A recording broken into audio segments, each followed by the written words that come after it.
economic ideas came to on the back of economic crisis in the early 90s. The Indian economic crisis of the 90s had its root in draconian government policies towards businesses in the 60s. It was primarily an outcome of complete mistrust by politicians, bureaucrats, and intellectual elites of the business class, which led to bureaucratic strangulation of the economy through license raj, protectionism, nationalization, etc. And since we have been through this and suffered through this, we cannot repeat the same mistakes. Economic activity, except for the agriculture sector, was generally subjected to the tyranny without a tyrant, which is, in the guise of poverty reduction or Garibi Hatao and national interest, Indian industry was protected from competition of the outside world. Though there is evidence from other countries who in the early stages of their development resorted to protectionism of industry, like the US in the 19th century, Germany in the 19th century, South Korea in the 1950s. But this was primarily to help domestic industry develop and reach a level of standards to be able to compete globally. One industry achieved global standard. Protectionism, while it did, protectionism was shunned in favor of free trade to gain access to the international markets for Indian industry. Unfortunately, the Indian experience with protectionism was very different. It deprived Indians of global products. At the same time, the local industry did not develop to compete at the global level or take advantage of the global markets the way it was expected.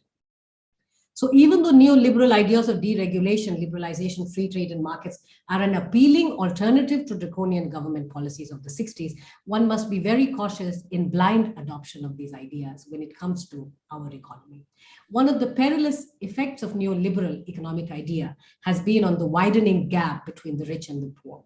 For example, research on world inequality has shown that the bottom 50% of the global population owns less than 1% of the global wealth, while the top 10% own more than 80% of the global wealth. It has been argued that contemporary global inequities are close to their early 20th century levels at the peak of Western imperialism. So the other challenge to neoliberal economic ideas is concentrating concern the trade liberalization. A textbook analysis of free trade reveals its overall benefits, but that is not the case in reality. Trade liberalization, even though beneficial to most people, would displace many people to cause political and social disruption, as witnessed in some of the world's leading economies in the last 10 years. The disgruntlement of those whose livelihoods are disrupted due to trade liberalization would need to be addressed upfront. So paradoxically, this implies that trade liberalization would need to be simultaneously accompanied by government expansion of social safety nets to address the concerns of those displaced due to trade liberalization. Therefore, India needs an alternative and a self-reliant development model of Atmanirbhar Bharat with Indian characteristics. The Indian model of growth and development should encourage trade liberalization, but safety nets should be in place to address displacement issues. In fact, I would argue Modi 1 as against the current establishment of Modi 2. Modi 1 was almost entirely focused on strengthening a lot of the social benefit net. The market efficiency and privatization should be encouraged, but with sufficient safeguard that economic power is not concentrated in the hands of the few. Unfortunately, the neoliberal economic models that focus exclusively on efficiency does not address political and social issues arising from the concentration of wealth. Most of the Western democracies today are reeling under anti-globalization pressures from within. Over the last 3 decades, India has been a net gainer from globalization. But moving towards self-reliance and moving forward will require a fine balance between liberalization of trade and strengthening of domestic safety nets across the country. We must learn from the experiences of the Western democracies and avoid their pitfalls. So given the rise of China as an economic and global political power, India has to provide a balance of power for peace and stability in the region, but more importantly, globally. And for that to happen, India must address domestic development issues via growth and technological advancement, which requires significant investments in hard infrastructure and, more importantly, major investments in human capital through raising the quantity and quality of education and health available to our citizens. The recent evacuation exercises of nearly 20,000 Indian students from conflict-ridden Ukraine is a sharp reminder for the need to strengthen our higher education sector so that it can accommodate the aspirations of our youth. People build nations. And to build a strong and self-reliant India, we must invest greatly in our people. Thank you very much.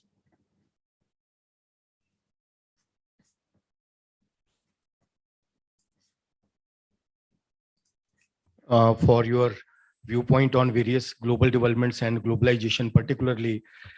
and your interest in the inclusive development in India, particularly Atmanirbhar Bharat. We appreciate your views to facilitate India and to boost India's growth trajectory, that in a more and more exclusively and in inclusive way, so that the growth becomes prominent and distributed among all the citizens of India. Thank you very much for joining us and sparing your very, very valuable time. Now we invite our esteemed guest, Dr. Abhik Barua, Chief Economist and Executive Vice President, HDFC Bank. He's an experienced chief economist with a demonstrated history of working in the banking industry. He's skilled in banking, econometrics, portfolio management, risk management, and finance. Dr. Abhik Barua ji, please. Yeah, thank you very much. And I should thank Dr. Ravi for an extremely enlightening speech. I'm going to talk, since I am from the sort of finance community, I would like to talk a little bit about what keeps us in the financial sector awake at night, given what is happening around the world.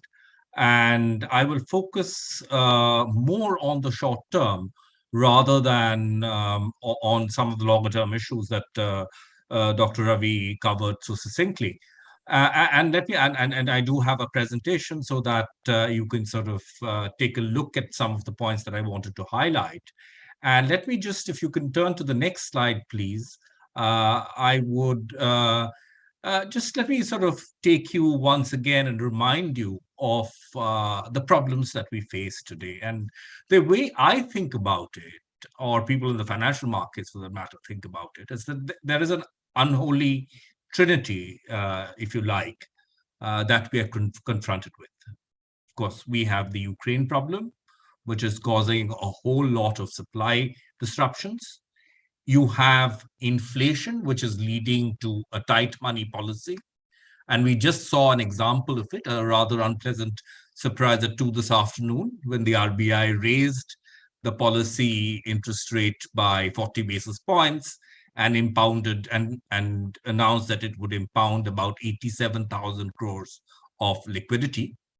And the third issue, which I don't think gets the attention it deserves in the local media, which is the slowdown in China. China is going through a hideous slowdown, and one of the reasons for it is its zero COVID policy, which a lot of us find very difficult to understand why it insists on zero COVID when the rest of the world has moved on. But the fact is that China is shutting its factories down, shutting its cities, big cities like Shanghai down, and that is having an impact on production, on incomes, and so forth. So, China, if you, just about a decade ago, we used to aspire for a China kind of growth rate, which was 11 or 12%. And I think the forecast for China's growth this year is 4.3%. So China has come a long way down, and the zero COVID policy is playing a role in that. I think the other thing that we sort of learned is that the conflict in Ukraine is going to continue. Think of it as a proxy war between either the US or the NATO countries together and Russia. It is going to be, it's not going to go away. Although it is a somewhat asymmetric war, if you consider just Ukraine and Russia, but it's more than that. And it's going to be sort of alive for a while to come. So that problem isn't going to go away. And as I mentioned, China is likely to see a massive slowdown. And the problem with China's slowdown, and this is particularly critical for the MSMEs that you're talking about, that China is a big buyer. It is also a big supplier of all kinds of goods to the market. And we should be aware of the supply effects of a China that is partially shut down. And a lot of these supply effects could be prolonged. They could be, China is the mother factory of the world. It produces all kinds of things, inputs, which our industries tend to use. And so you will have a constant source of uncertainty if China were to sort of continue to keep its supply under check through its through its COVID measures. China is trying to, get back to a higher growth path through its old strategy of infrastructure spending. So if China has always been associated with the roads and bridges to nowhere, simply because they wanted to infuse some purchasing power. It's a typical Keynesian kind of policy. Paisa kharcha karo on things like roads, and never mind whether they're profitable, never mind where there's actually a need for it. They're trying this as a similar strategy now, but this is unlikely to be as effective this time around. And let me I'm sorry, I'm the carrier of bad news today. But, given this unholy trinity, the possibility of a global recession, which is, negative or, low growth, negative growth in some of the developed economies, or let's not get too technical, of very low global growth is high. And again, I come back to your members, who are, a lot of whom are dependent on exports for their business. And were the global economy get into a slowdown, the kind of export opportunities that one saw last year are not going to be there this year. So these are some of the issues that I think one needs to grapple with. There are certainly ways around it. But things, let me just be as honest as possible, sitting in a bank and being part of the financial sector. Things look grim, and I think we need to take that, as industry, the financial sector, government, policymakers, everyone has to sort of take this on board, that things are looking grim. And today, the RBI tightened monetary policy. That was an unpleasant surprise. There's an anticipated shock. It's a bit of a contradiction in terms, but tomorrow, the U.S. central bank, the U.S. equivalent of the RBI, the Fed, is likely to hike its interest rates, and by a good 50 of half a percentage point, and it's going to. The expectation is that, and I'll show you a little table on that. The expectation is that it's going to keep hiking rates continuously, maybe hike rates by almost 3 percentage points. So, from a financial market perspective, let's sort of get to the questions that we need to grapple with. I'm afraid I don't have definitive answers to this, and I suspect that very few people would have clear articulated answers to some of the questions that I have raised here. One is, of course, the fact that there is a lot of uncertainty in the world, and number two, the US central bank, which is the Fed, is hiking rates, is expected to hike rates, and also sort of curtail the amount of money in the system at a very rapid pace. Simply means that it makes sense to take money back from a lot of the markets that US investors or even other global investors had invested in, including India, back to the US. So, which is what is causing the dollar to increase. So the rupee has been relatively stable against the dollar for a number of reasons, but other currencies have depreciated a lot. And I wonder whether if the dollar keeps moving up further, whether the rupee will be spared or whether we should be preparing for a 77, 78 levels to the rupee in the very near term.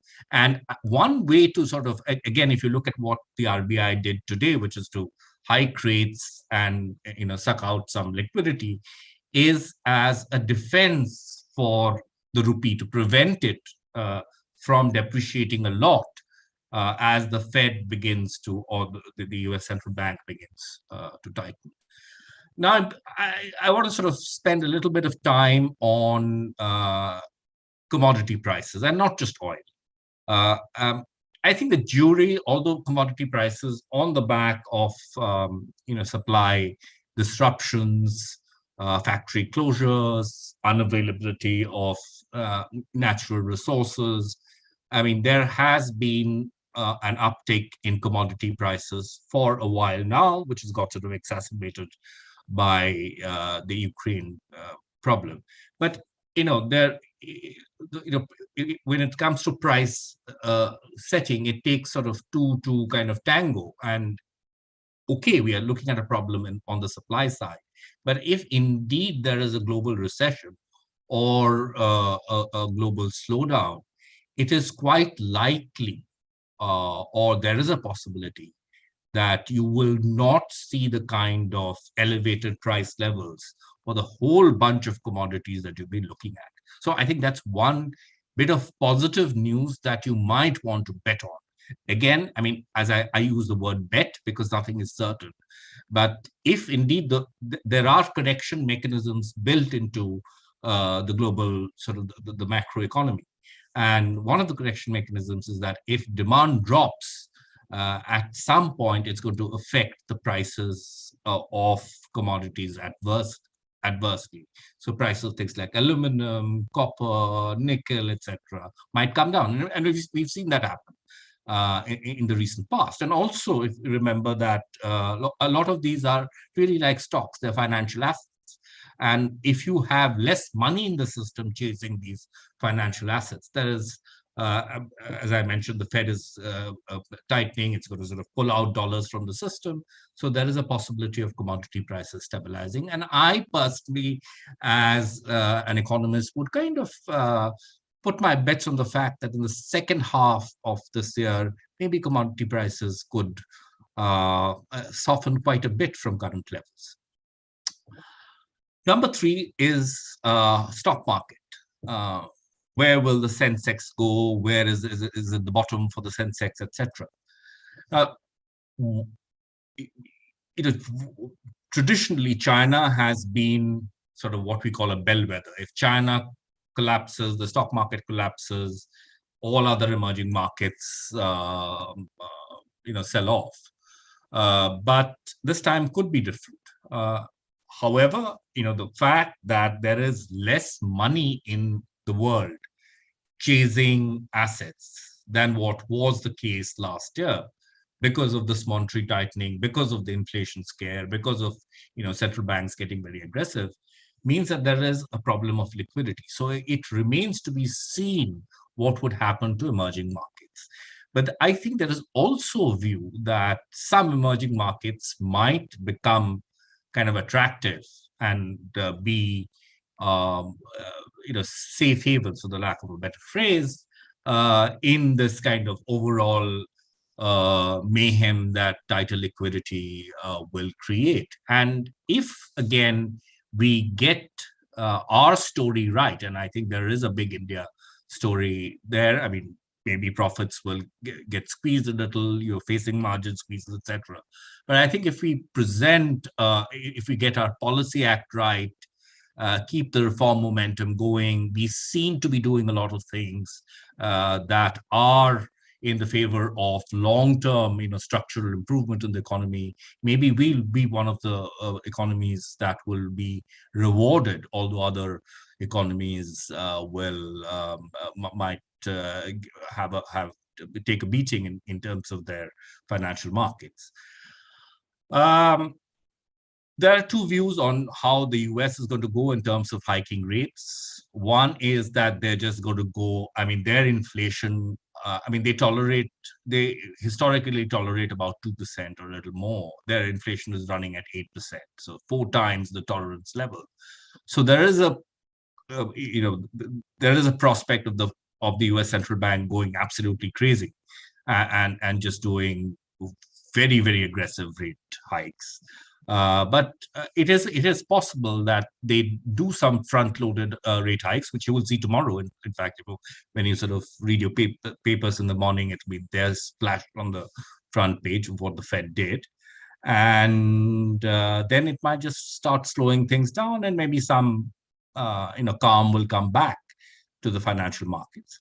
I think we're still sort of concerned about what the optimal number of how much should the RBI hike rates. Today, they hiked the policy interest rate by 40 basis points, just short of half a percentage point.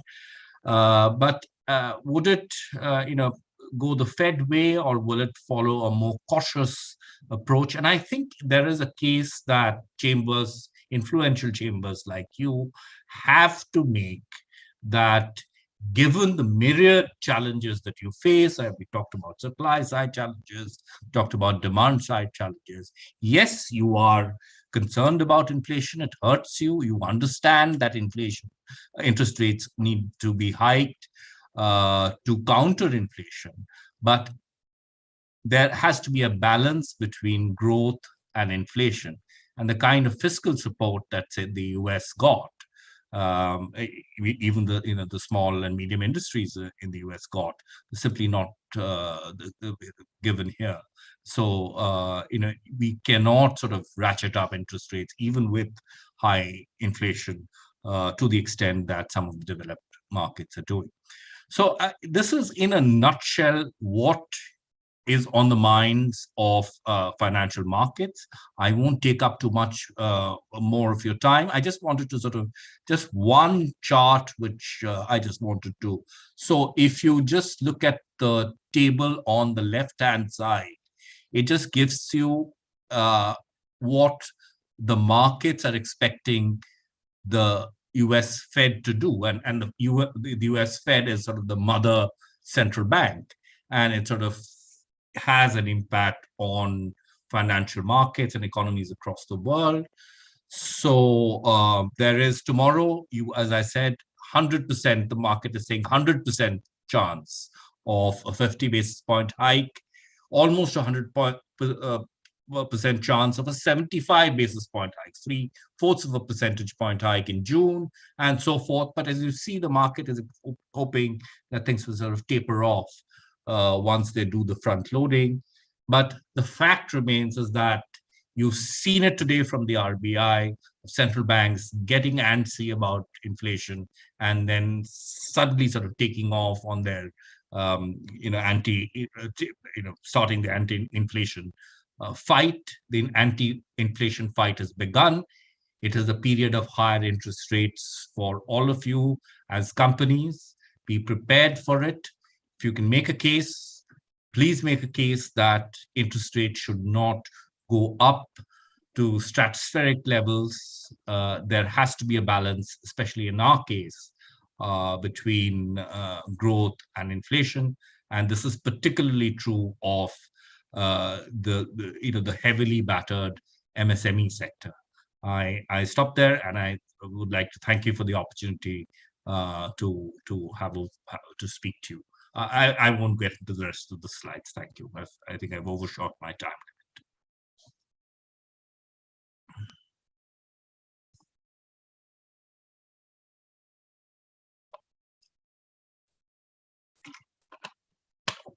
I think you're on mute. Dr. Sharma, you're on mute. Thank you, Dr. Barua, for your very, very candid suggestions, particularly for the growth and inflation, that there should not be any knee-jerk reaction by the Reserve Bank of India, and there should not be any further increase in the interest rates that may be counterproductive for the growth trajectory of Indian economy moving ahead. So thank you very much for sparing your valuable time. That too in the, I believe you are not that much well. So we look forward that you recover soon, and wish you a speedy recovery, sir. And Thank you. Thank you. we look forward to your more and more participation sometime physically in the PhD chamber to organize some program on the economy. And I would like to mention that more than 200 people have joined us virtually. And we are thankful to all the audience for their valuable time sparing with us. So now I would like to request Shri Dhanendra Kumarji, Chairman Competition Advisory Services and former Executive Director for India, World Bank, to give his remarks on the economy, particularly the recent developments in the geopolitical arena. He's a veteran, former Indian senior civil servant. His experience is of more than 4 decades with the central government, Haryana state government, and World Bank as Executive Director for India, Sri Lanka, Bangladesh, and Bhutan. He holds expertise in the competition and regulatory matters. He is the founder, chairman of the strategic advisory and consulting firm. Shri Dhanendra Kumarji, please.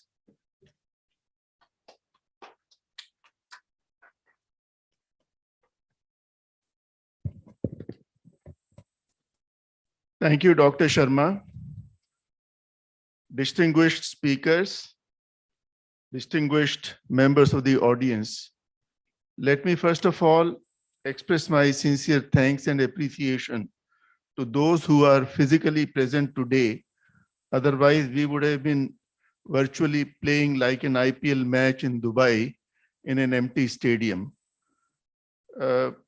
Friends, I must first of all compliment PhD Chamber for organizing this very topical theme discussion, geopolitical distress and economical implication for India.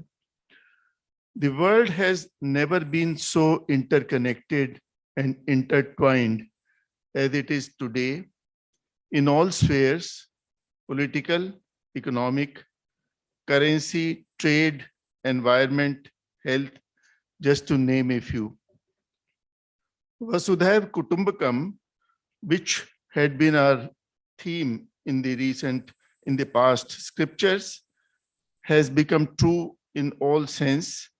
It may be sounding a cliche, but a sneeze anywhere in the world is felt everywhere now.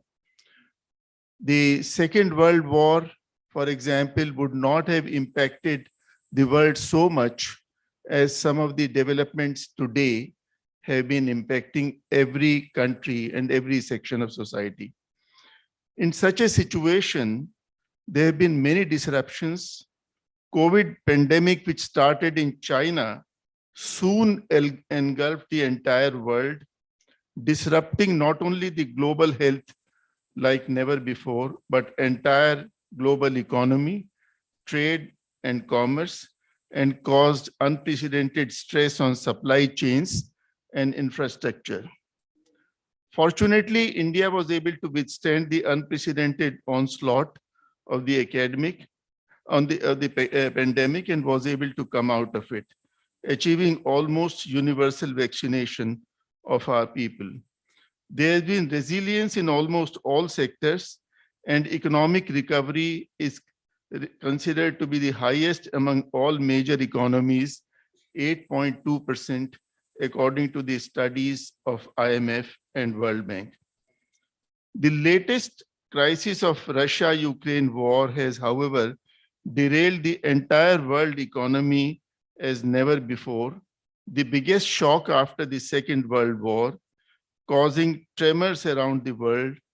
As the Governor RBI mentioned in today's unscheduled press briefing, seismic waves with epicenter in that region. It resulted in increased prices of energy, commodities, metals, and supply disruptions. There have been several fallouts: political, economic, in energy, commodities, defense, currencies. US imposed severe sanctions and cut off SWIFT transactions. It also resulted in closer realignment of Russia and China with its consequent implications. One of the most severe impact of the war has been felt in the global energy sector, in oil and gas, where Russia and Ukraine were the world's biggest suppliers. Russia is second and Ukraine the guest, one of the most important. And with the strategic location of ports for the supplies, the contagion soon was felt in other areas: food, commodities, energy, edible oil, finance, exports, trade, investment for India, defense, metals, and stock markets, and so on. Chinese ports also have strategic importance in this part of the world, and recently, due to the pandemic, they closed some of their very important ports like Shanghai. Oil-related products have a share of over 9% in the wholesale price index basket.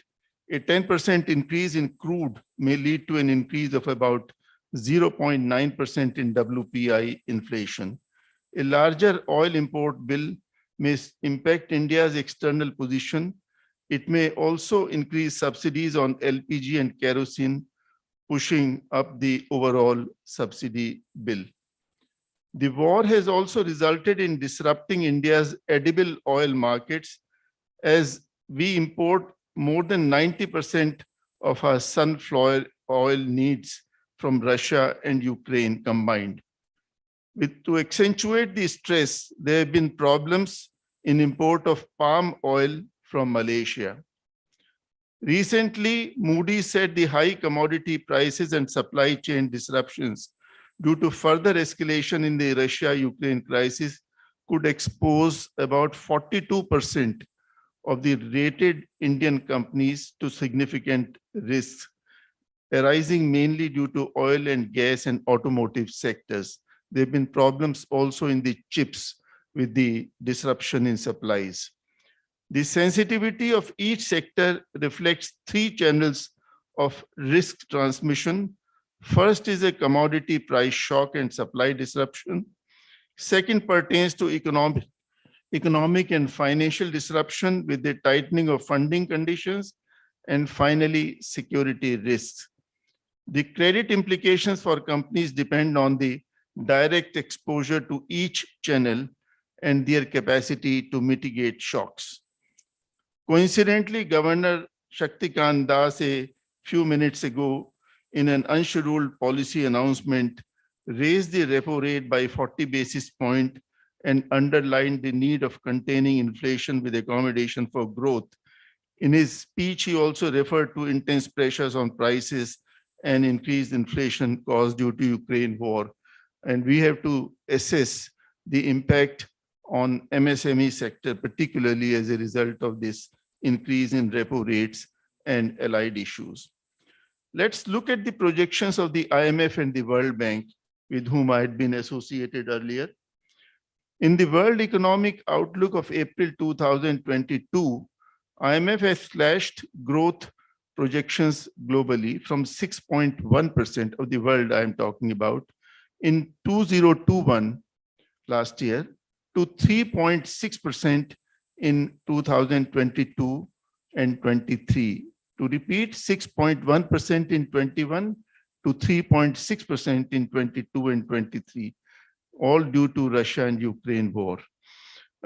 This obviously has caused a severe economic damage in the market, commodity markets, trade and financial channels, and so on. The strong US sanctions and the stoppage of SWIFT transactions also resulted in their own problems.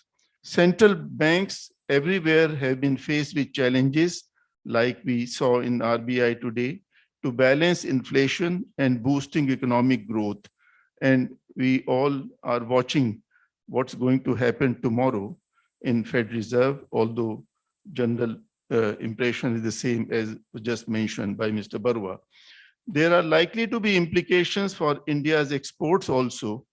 India has just achieved the milestone of $400 billion of exports in merchandise in FY22. The target this year is 800 billion exports in goods and services, of which 450 to 480 billions should be in goods and 350 billions in services. However, our major markets being US and Europe who are expected to witness a slower growth rate of 2.3%, there is a question mark on the possibility of this achievement. Exports contribute around 21% to GDP, and a shrinking demand will have its bearing on economic growth. Also, the import cost of crucial raw material like crude oil is expected to increase the economy towards cost push inflation. India is still considered to be the fastest growing major economy. And as I said, IMF projections indicate India will grow at 8.2% now and in 23 and 6.9% in FY24. But future depends on a number of factors which are yet to unfold. However, everything is not so bad. There could be some opportunities also, for example, in the export of wheat, because Ukraine wheat may not be available, particularly with the disruptions in trade and supply channels.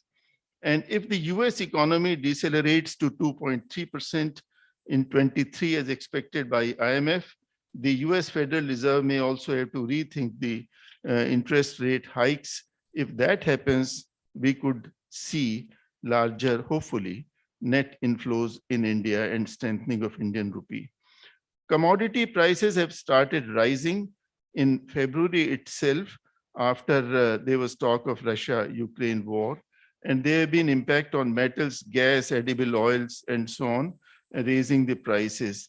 The hike in steel prices could be beneficial for India because the trade routes from their side, seaborne global steel exports, have been disrupted, and Indian steel manufacturers could find it relatively easier. And same could be true in aluminum, although it is energy intensive, and we have to see how best to undertake it. Finally, in the context of our defense needs, this Russia-Ukraine conflict has severely impacted our needs. Most of our 80% virtually, and I've been Secretary Defense Production, and I know exactly how things have been. We are dependent on Russia for a number of our defense needs, on submarines, on arms, on Air Force, and so on, and on spares also. I won't like to go into detail. I know that we are running woefully short of time, but we have a limited flexibility and elbow room, and therefore we have to always balance what we need to do. And I must compliment our government, our Prime Minister and our Foreign Minister in being very, very pragmatic in balancing the various pressures and sticking to India's own needs as far as dealings with Russia and the West is concerned. There have been other issues relating to China, issues relating to Sri Lanka and Pakistan, yet altogether, I would say India's brilliant diplomatic moves very deftly balanced what was in the best interest of India. The supply chain disruptions in this regard, as I mentioned in the beginning, the chips in particular, which are so much needed in the automotive sector and also in the computers and our hardware and so on and so forth.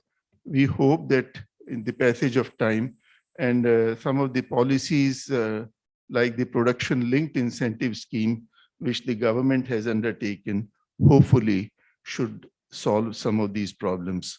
So altogether, I would say that India should be able to weather the shock and the storm caused on account of the Russia-Ukraine war and some of the other geopolitical disruptions at the moment. And hopefully we should come out of it, as they say, hum honge kamyab. Thank you very much for your attention.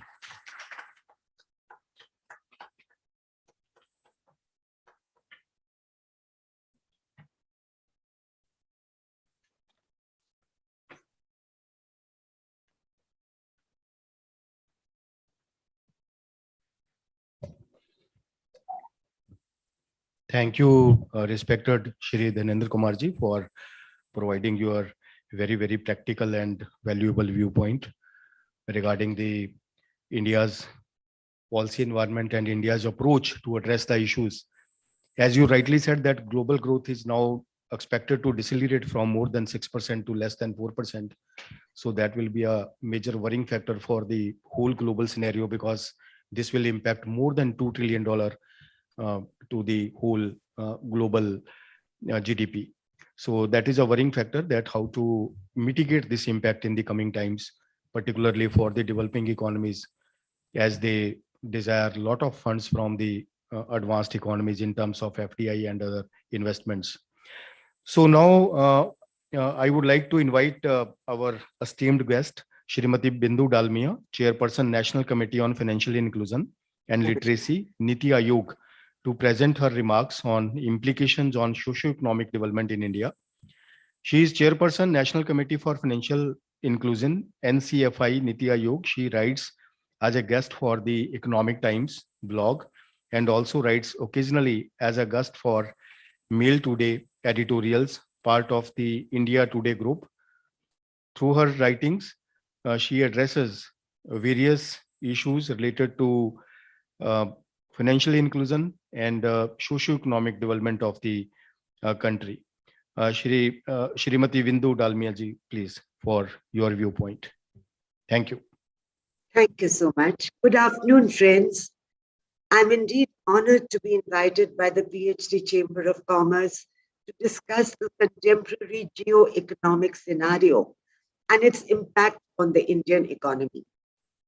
I have titled my paper, my discussion paper, which is very brief as per the time given, as to why a stronger India bodes well from a global perspective, and the opportunities within the crisis for India and the way forward, as briefly as I would be able to put it. Friends, today is the 71st day of Russian invasion of Ukraine, while the world's powerful and wealthy nations confine themselves to paying lip service to rules of international law. As the world's largest democracy, we cannot fall short of condemnation when the sovereignty of a nation is under attack by an autocratic state backed by a totalitarian China. Yet, weighing the odds, our policy of neutrality and non-alignment has held us in good stead, as we must also do what is in our national interests first. Let me start at the outset on a nationalist and a very self-congratulatory note in my opening affirmation. And it is this, that with the regime stability and visionary leadership of the Modi-led government, India is fast becoming the fulcrum of an emerging world order. India matters. India matters as we transit from a unipolar to a multipolar global order. And as multilateralism is on the decline, it presents India the opportunity to assume a far bigger role in global leadership and governance. India is racing ahead with reforms at an unprecedented pace, as we know, as also beginning to play a greater geostrategic role in global affairs. This is the 21st century India, one which is ready to lead the post-pandemic world order, given the size and scale of our democratic and demographic dividend. Friends, such a scenario presents us opportunities as well as threats from an economic perspective. We missed fully capitalizing on the opportunities of the exodus industries exiting China 3 years back. The emerging potential of the geopolitical shift now presents newer opportunities for more exodus industries coming out of both China and Russia, which we cannot afford to miss this time, with multinationals like BMW, Ford, GM, Honda, IBM, Samsung, etc., scaling back operation in Russia and looking to relocate. Around 600 major international brands have pulled out of the Russian market, And according to recent Bloomberg reports of last week, global investors are again fleeing China as investors become distrustful of Xi Jinping's endeavors to over-regulate entire industries, as also fearing China's assertive rhetoric around Hong Kong and sovereignty claims in South China Sea. With the axis of power shifting from a liberal and democratic Western world to a dystopic and autarkic East, where the likes of Xi Jinping and Putin dominate, India stands out as an island of democratic, political, and economic stability. Besides, as the ease of doing business and policy predictability with autocratic regimes comes with its own perils, this will compel multinationals to reassess the risk rewards in investing in countries with scant regard for the international rule of law. In sharp contrast, the Indian worldview projects moderation, continuity, and a nuanced stance in foreign policy due to, I will harp again, stability of our leadership.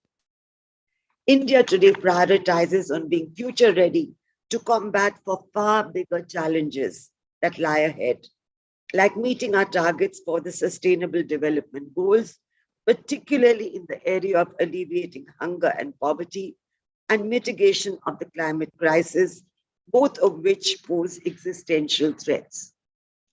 So we are focusing on job creation, for which tapping into American capital to make in India is vital. But India also needs to up its defense and security prowess, for which Russia is as inalienable in our larger strategic interests as is the US, as the share of Russian weapons across our armed forces is 80% dependent on them. Friends, striking a bargain or a partnership amongst the strong and mature major powers can never be about complete convergence, which is tantamount to subservience. It is about managing differences and divergences and then channelizing these differences into crafting a new economic opportunities. Towards this goal, we do know that regime stability is the foremost requisite for a stronger nation internationally, as also it augurs well for a steady upward trajectory in accelerating the pace of reforms or EODB 2.0. The current regime's national and international popularity graph, and hopefully a longer time span for the NDA of a 5+ tenure, as projections go, offers policymakers ample political capital and space to complete the ambitious reforms process that could catapult India into the world's third largest economy by 2029, should the government be able to ensure 100% saturation in delivery of social sector schemes, as also transform India's agrarian economy into an urbanized one. Even in the global perspective, the message going out to the adversary and ally nations alike is that India is on a stronger wicket to negotiate and navigate with its peers amongst the G7 or the D10's leading democracies. Coming to the economic recovery curve, the collateral damage inflicted by two successive black swan events of the COVID-inflicted hysteresis and now the Russia-Ukraine war-induced shocks will take an inevitable toll by escalating defense budgets, which in turn will derail allocations much needed for social sector development across the board. Friends, what developing countries need is food, jobs, and economic growth, instead of increased weaponization or grappling with secondary inflation and supply chain disruptions triggered by wars and pandemics. If India has to continue to grow at 8% this year, this fiscal, it necessitates continued and enhanced outlays towards growth propellers like public spending on health and infrastructure, increased private investments driven by ease easing of the productivity-linked incentive criteria, increased incentives for climate change transition industries, and incentivizing the largest component of demand, which is private consumption. Lastly, I will come to what are the opportunities within the crisis. Though the Russia-Ukraine war has impacted India's oil import bill, conversely, it could be a beneficial effect on wheat exports and thereby favorably impact rural incomes as Indian production of wheat exceeds demand. Current potential for exports of wheat is estimated to be 15 million tons this fiscal. As PM Modi just said last month during his talk with US President Biden, India is today in a position to supply food stocks to the world if WTO permits. Food stocks in different parts of the world are dwindling due to the war. In contrast, India has been providing free rations.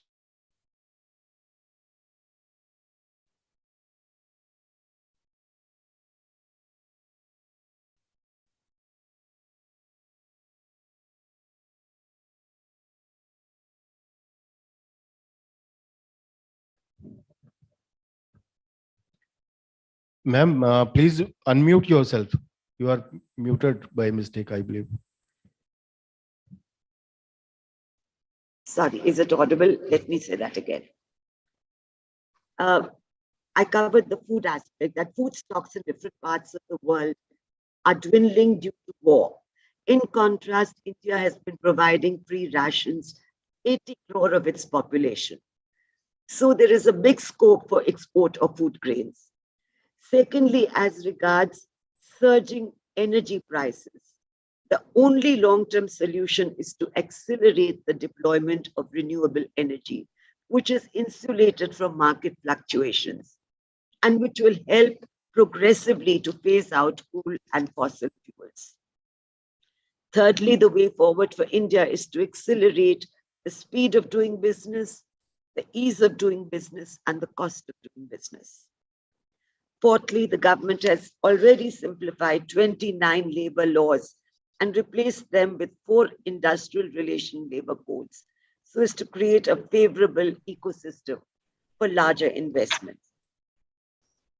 Fifthly, despite negative global triggers, what has stood out is our strong fundamentals, the resilience of our financial markets, the strength of our domestic institutions, and the growing confidence of domestic and international investors.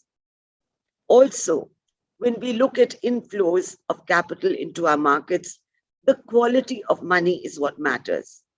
It matters whether the capital inflows are durable and long-lasting investments in green or brownfield projects.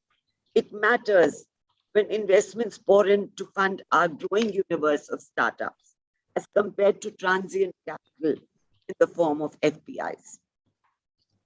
In conclusion, amidst the din of geopolitical uncertainties, there is hidden business potential for India to become a favored investment destination should the government accelerate the ease of doing business 2.0.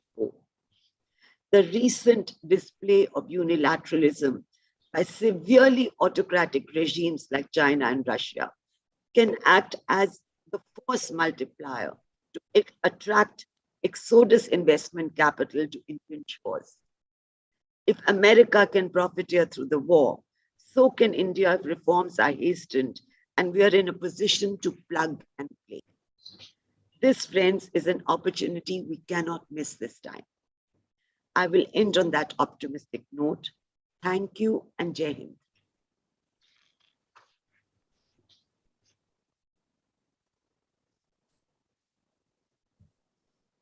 Thank you, respected Ma'am Shrimati Bindu Dalmia ji, for your points related to ease of doing business, that India should remain a favorable destination for the foreign investments, I believe. And we have a study recently that anticipates that India will become a $100 billion investment destination in the current year, 22-23.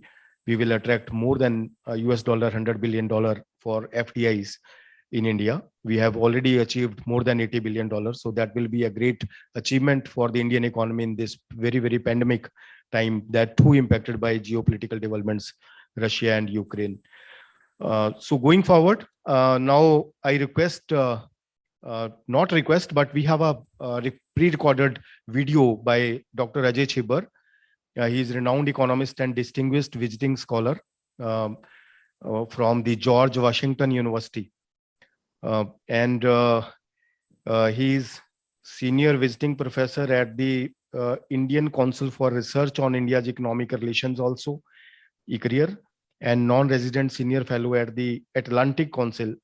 He was the first Director General, Independent Evaluation Officer, India, and distinguished visiting professor at the National Institute of Public Finance and Policy. So may I request our IT team to run his video. Thank you. Good afternoon. Thank you very much for this opportunity to speak to you. I'm sorry I cannot be with you in person today. I was in India in March and April, then I came here for the World Bank IMF meetings, and I stayed on to do some work here. But thank you so much for the opportunity to speak to all of you, and I wish I was there with you. Geopolitical distress, economic implications for India. Well, what started as a distress is beginning to look like an unmitigated disaster. And the longer the war in Ukraine progresses, the bigger the disaster it's likely to be. Some are saying that a third world war has already begun. But even if that apocalyptic scenario can be avoided, there is enough damage that will be inflicted not only on the immediate combatants, but on their neighbors, and more widely, globally, from the many impacts in our very interconnected world. The world was just beginning to show signs of a fragile recovery from various COVID waves, but already preparing to deal with rapidly rising inflation, coming both from supply side and demand effects, from supply shocks due to the impact on supply chains and logistics bottlenecks, but also from the very heavy fiscal and monetary stimuli that had been provided, particularly in the developed world, which had begun to now pass through into very high inflation. There was a growing realization that inflation was not transitory, and monetary tightening with much higher interest rates was needed to contain it. But now the war in Ukraine has inflicted even greater blows with rising oil, food and commodity prices, which had already started to rise before the war, but which have now gone through the roof. Oil is likely to stay above $100 a barrel through 2022, and food prices have crossed previous peaks. The debt situation in many developing countries, which was already alarming, will now explode. We have already seen how exposed many developing countries are, starting in our own neighborhood with the situation now in Sri Lanka and in Pakistan. In the developed world, the specter of stagflation now looms large, especially as the US and EU tighten belatedly monetary policy, and China is hit with more COVID waves. In addition to disruptions caused by the war to oil, food and commodity markets, sanctions have also had their intended but also unintended effects that have hurt many developing countries. As markets have tumbled, the dollar has strengthened, and oil and gas prices have risen further than they would otherwise have. The global effects of this crisis are huge. For India, three issues are critical as I see it in the immediate future. First, our recovery from the sharp contraction in FY21, which we had anticipated in FY22, will be diluted to some extent and sharply affected in FY23. In real GDP terms, FY22 growth will fall below 9%, and we will be lucky to see FY23 growth even in the 5 to 6% range. Second, rising inflation has once again become the key focus for our macroeconomic management and will put a brake on growth. Rising inflation will mean higher nominal growth, so our tax intake and debt dynamics will improve to some extent.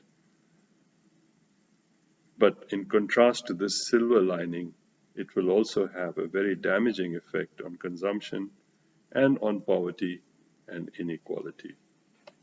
Third, higher oil prices will affect our current account deficit, which may inch now towards 3% of GDP in FY22.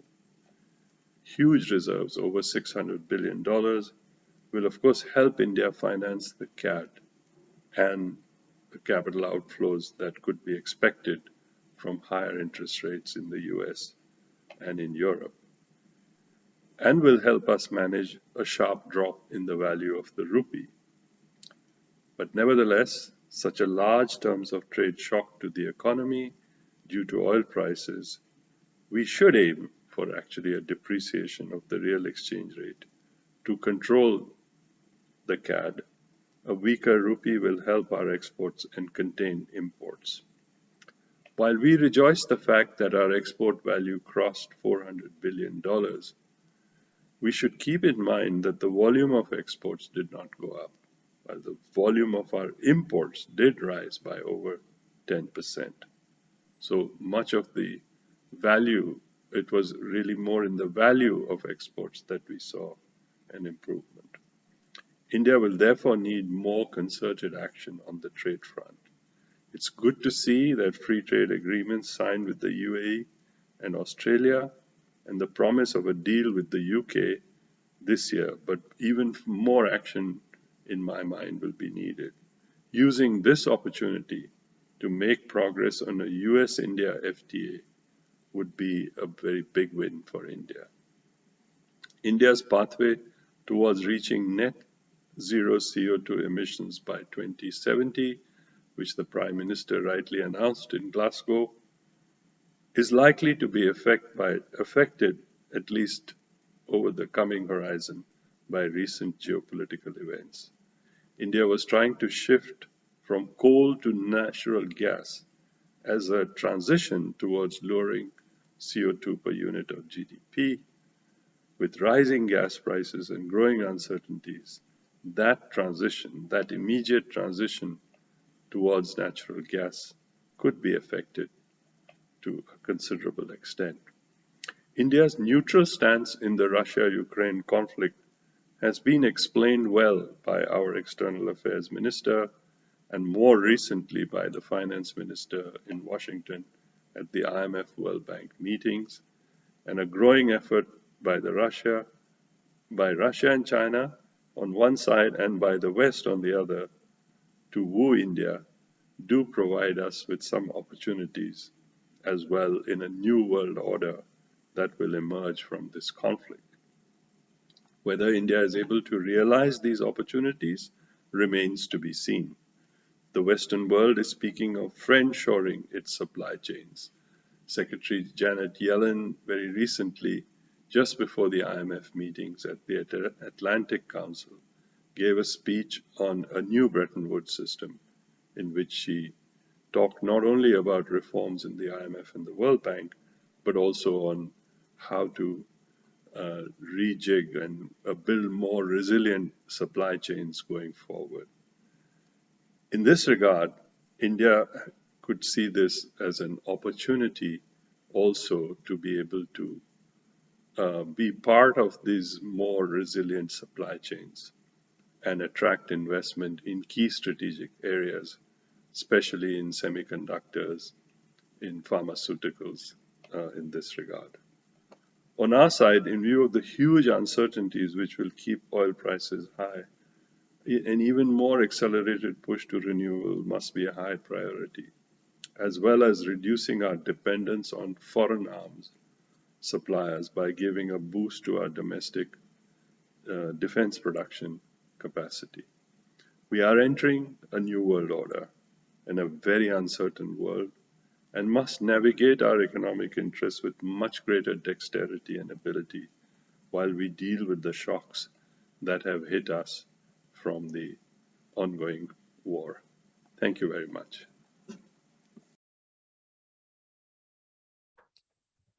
We are thankful to Dr. Ajay Chibbar for providing the recorded viewpoint, which I believe is very, very beneficial for the stakeholders, members of the PhD Chamber of Commerce and Industry. Before inviting the next esteemed speaker, I would request our Secretary General Shri Saurav Sanyalji to present a memento to our esteemed guest Shri Dhanendra Kumarji, because he has to leave for some other assignment.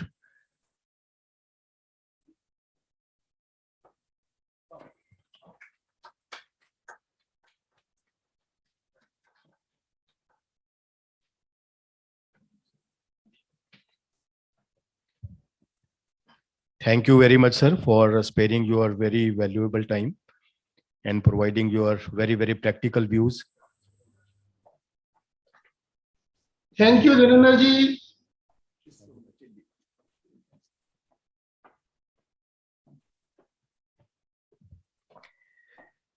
We welcome our Chair of the Industry Affairs Committee, Shri Sandeep Agarwal ji, for joining us and from your very, very busy schedule. So can I invite you, sir, for your viewpoint instantly, or you will take some time to settle? No problem, sir. Okay. So then I invite you for your viewpoint on the economy, for the geopolitical developments. I would like to mention a few words about our Chair of the Industry Affairs Committee. He is the Managing Director and promoter of the Paramount Communications Limited, which is amongst the largest cable manufacturers in India. He is working towards rejuvenation of BSNL and PSUs, which provide much better business opportunities to small and medium companies. And he provides so many inputs regarding the ease of doing business reforms in India and various policy matters. Recently, he provided a viewpoint on the various, sometimes government schemes are up to some certain limit. So he suggested that this scheme should be extended to the next level because economy has not recovered from the pandemic COVID-19, and we have to move forward with more and more liberal policy environment for the growth and promotion of the industry in India. Shri Sandeep Agarwal ji, please, we request you for your viewpoint. Namaskar, everybody.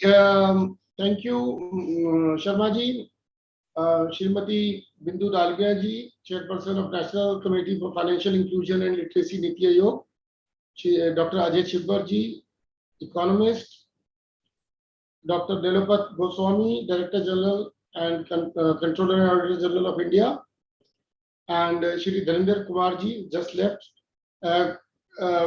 ex-competition CCI, and Executive Director from World Bank, Dr. Sabika Ravi, Non-Resident Senior Fellow in Governance Studies Program, Brookings Institute, Washington, Dr. Ram Singh, Director, Delhi School of Public Policy and Governance, Dr. Abhik Barua, Chief Economist and Executive Vice President, HDFC Bank, Shri Pradeep Multani ji, our President of PhD Commerce Chamber, Shri Shakir Dalmia ji, Senior Vice President, Shri Deepak Pava ji, Foreign Trade and Investment Committee Chairman, and Mrs. S.P. Sharma, and our DG,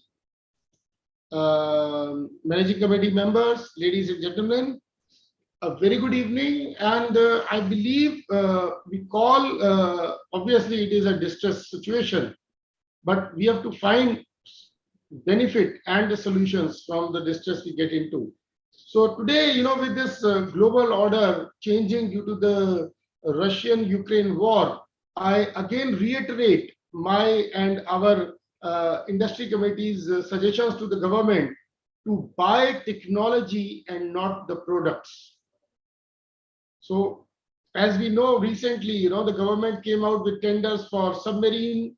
The submarines were to be assembled in India, and it was a transfer of technology. US and even France has recently, yesterday, saying that they will not be able to participate because they don't want to share their technology. But it seems that there is no other way.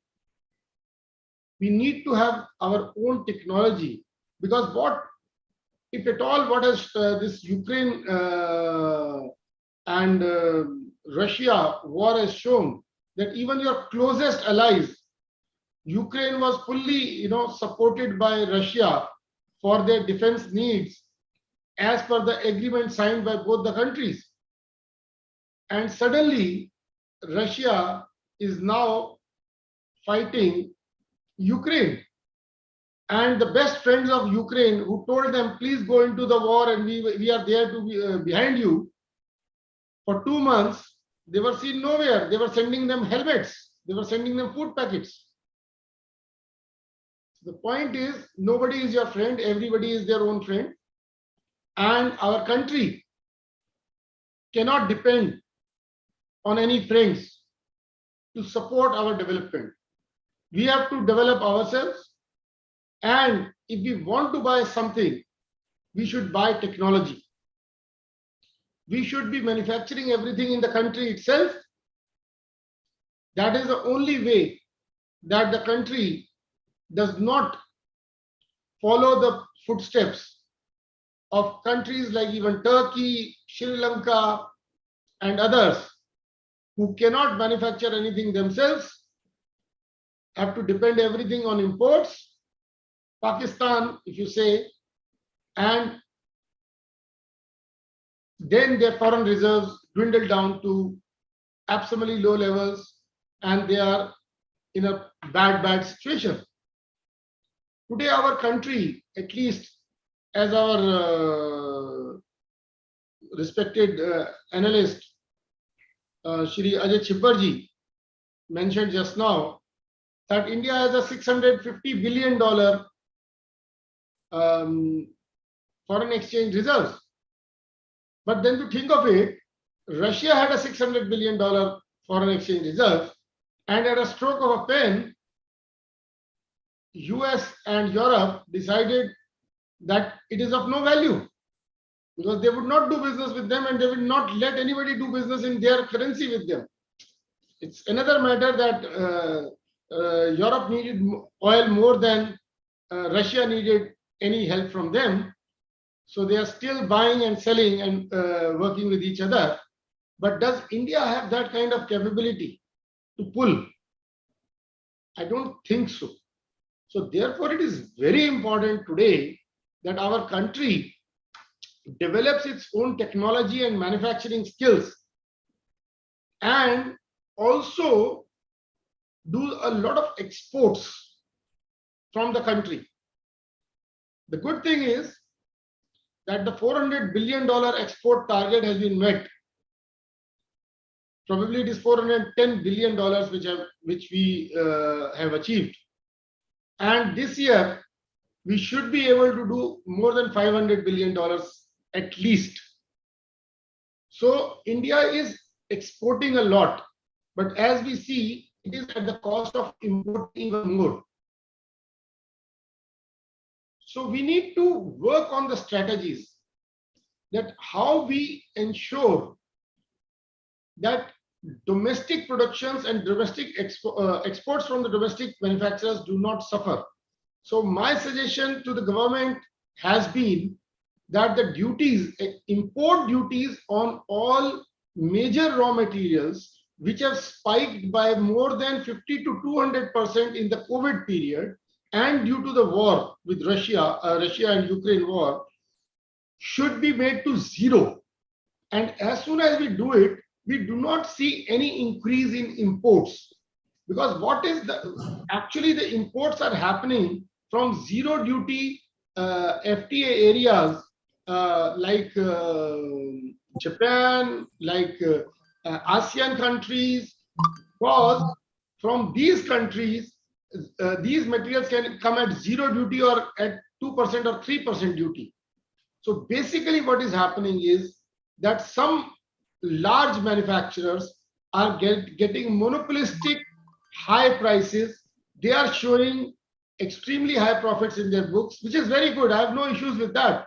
But because they are selling copper, aluminium, plastics, zinc, steel, all that at very high cost to the local manufacturers,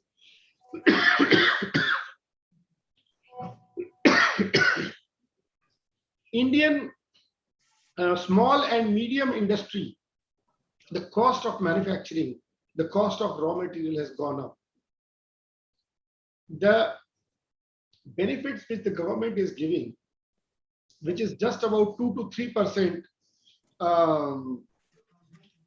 of their export value, is not enough to cover the 8% or 10% duty, which people have to pay to these companies to cover for the import cost. So they are selling us at the import price.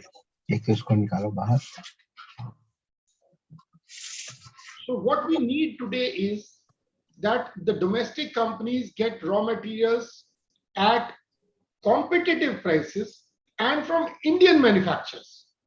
Why do I have to import raw materials from outside the country? Because my suppliers in India want to sell me at even higher price than the 200% increase in the raw material prices which they've already added. And this is when the steel ore is being mined in India, it is being processed in India, and these products are 100% made in India. Similarly for aluminium, for plastic, the value addition, apart from the price, the value addition in plastics domestics have become twice. And on top of that, they are getting 8% or 10% duty benefit. It's absurd. So what we need to do today, from our association, we have met finance ministry officials also on this. Yes, the people who are making good money, they are not interested. They would not want. Deepak Pavaji is here. He would know, you are buying steel, probably you are big enough to import steel. But if you are not able to import steel, or even if you are able to import steel, you have to pay the custom duty on top of that, import charges, import cost. And these people, they also have to pay huge export charges, shipment cost. So basically, they are not gaining money by exporting it and squeezing the domestic manufacturers out of 8% more money. It is just that they want to squeeze the last ounce or last penny out of the pockets, which is not good. Everybody is a loser. The government is a loser. The big companies who think they are making money are a loser. We are the loser. India as an economy is a loser.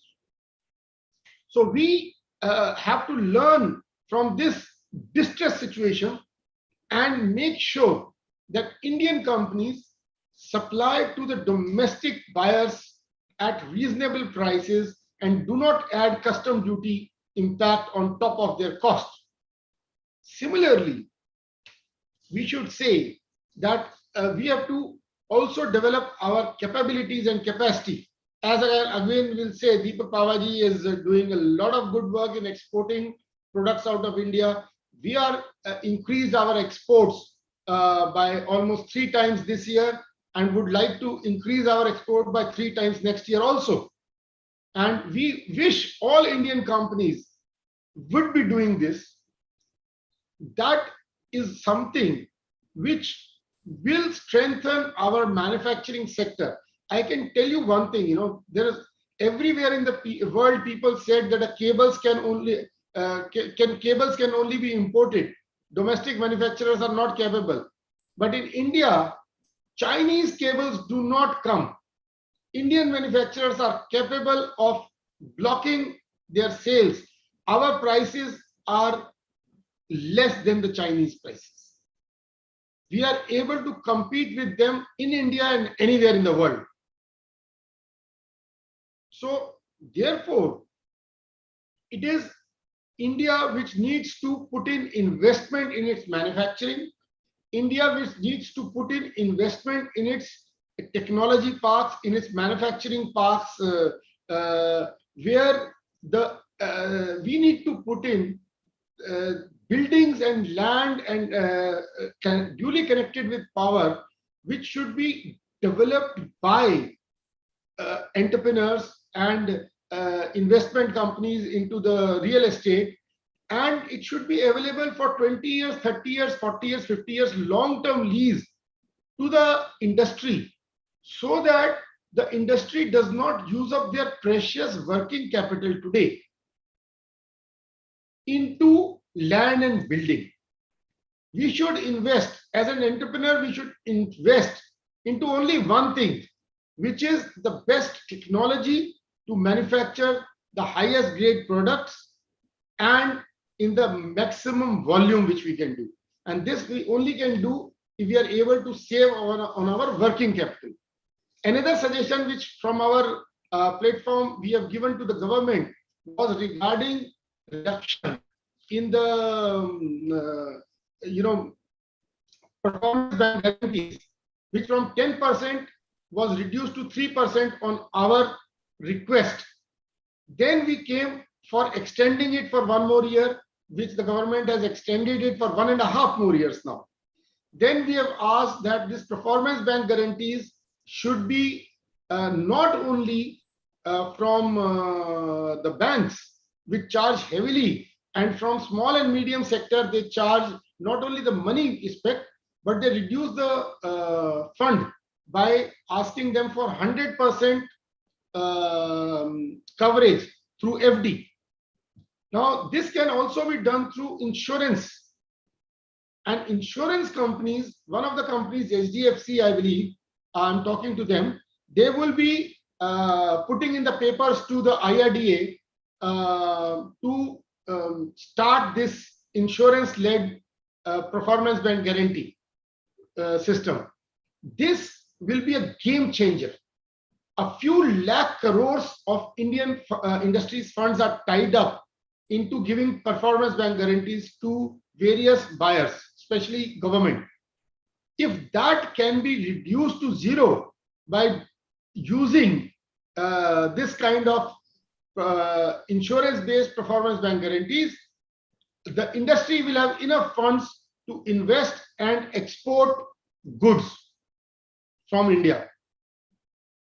So we need to be competitive, and we need to be competitive only if our cash flow is positive, if our cash flow does not get blocked at various places. So as I said, if we are able to reduce the commodity prices by at least reducing it by not having any custom duties, then the Indian companies will be selling the domestic manufacturers of steel products, be it an almirah, be it a sofa set, or be it any furniture, or be it industrial equipment. The cost of the equipment and the time it takes, turnaround time, will increase substantially. So I believe that in future, by increasing our productivity, we can reduce the imports also. Like in the case of telecom, we were importing a lot of equipments. Now with the 4G technology being developed in-house by Indian companies, there will be a reduction in imports. The main thing which we need to do regarding what, as this conflict has shown us, is that you never know which product can be affected. Like India is a gainer in the wheat, because India can export wheat. So we can actually gain out of it. But the palm oil, we are facing trouble. So India should work again in putting up domestic production of palm oil and other oils in the country itself, so that we are able to reduce our imports. There are a lot of things which we can discuss, a lot of things our friends have discussed. So I will take a rest here and I will request Mr. Sharma to take it forward. Thank you.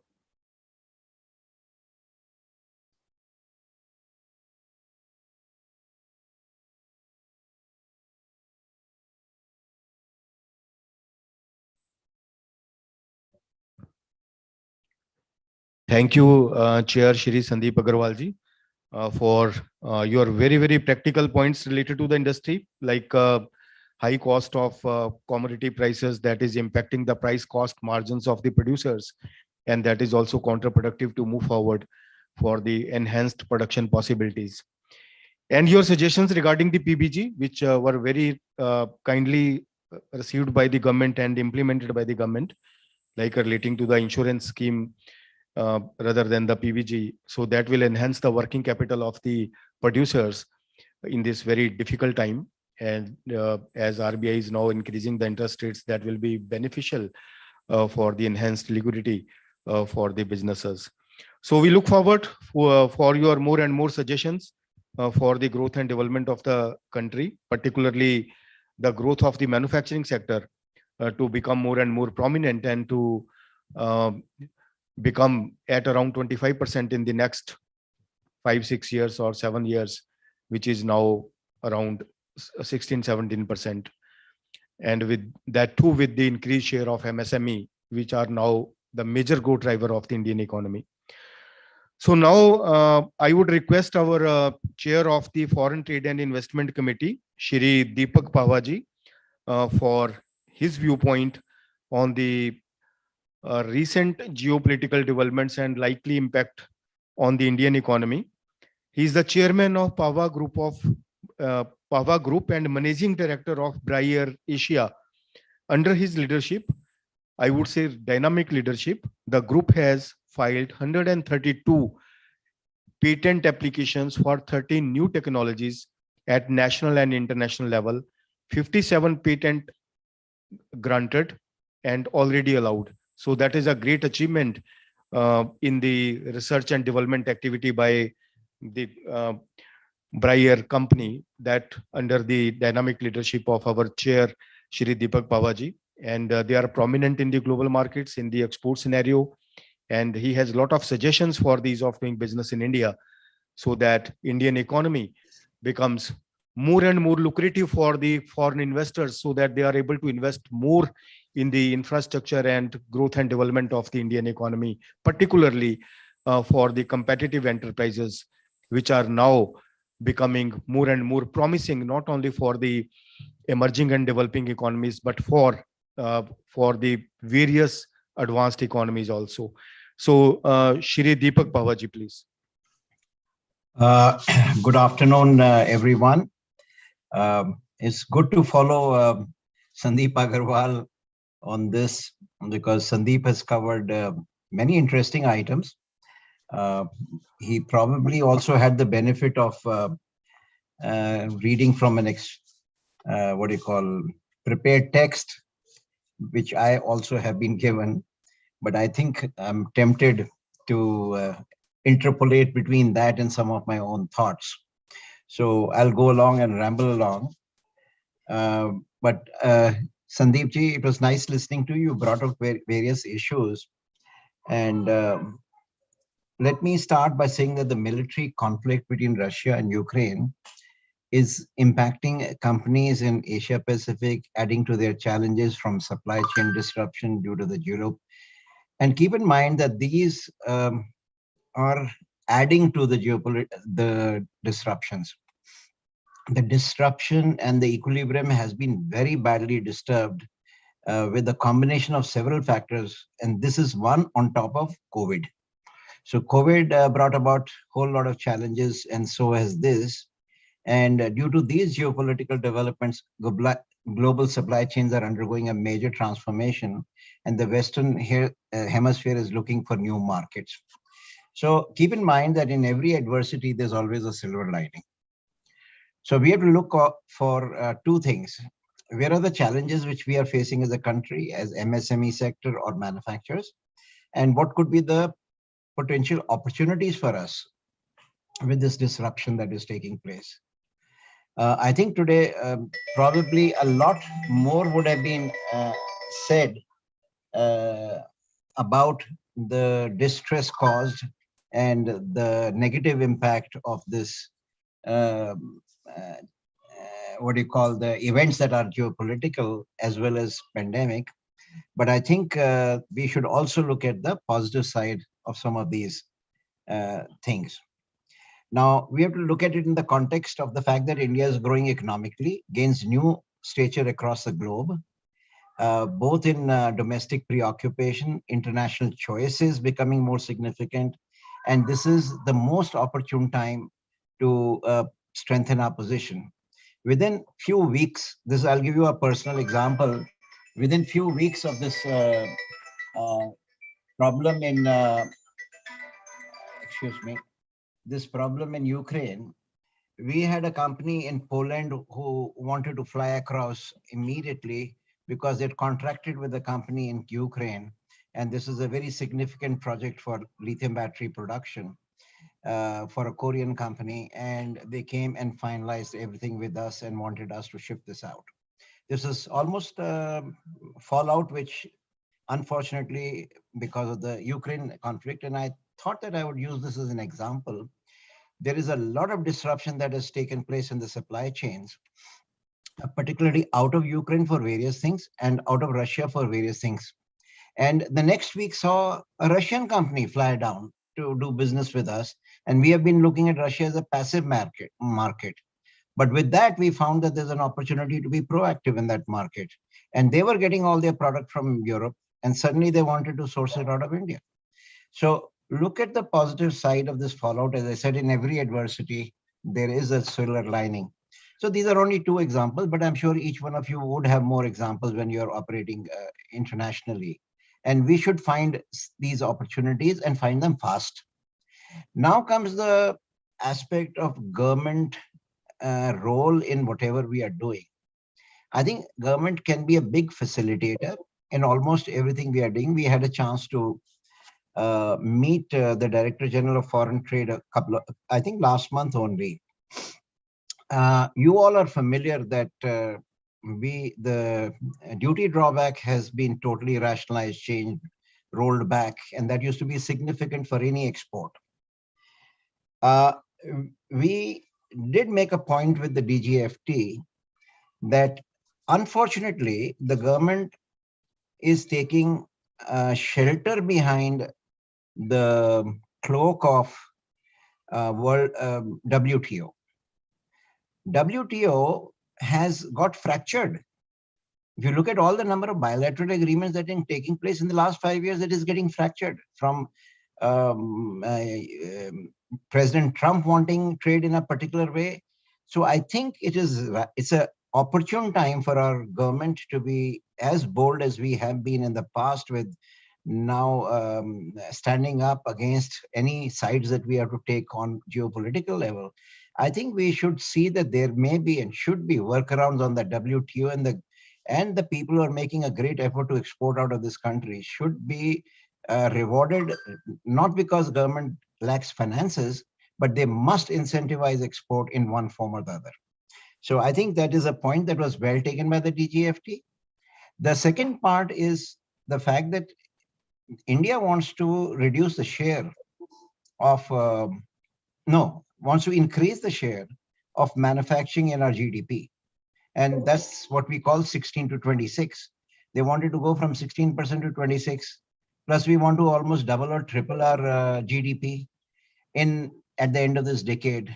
You can only do that if your manufacturing runs at twice the rate of increase of services.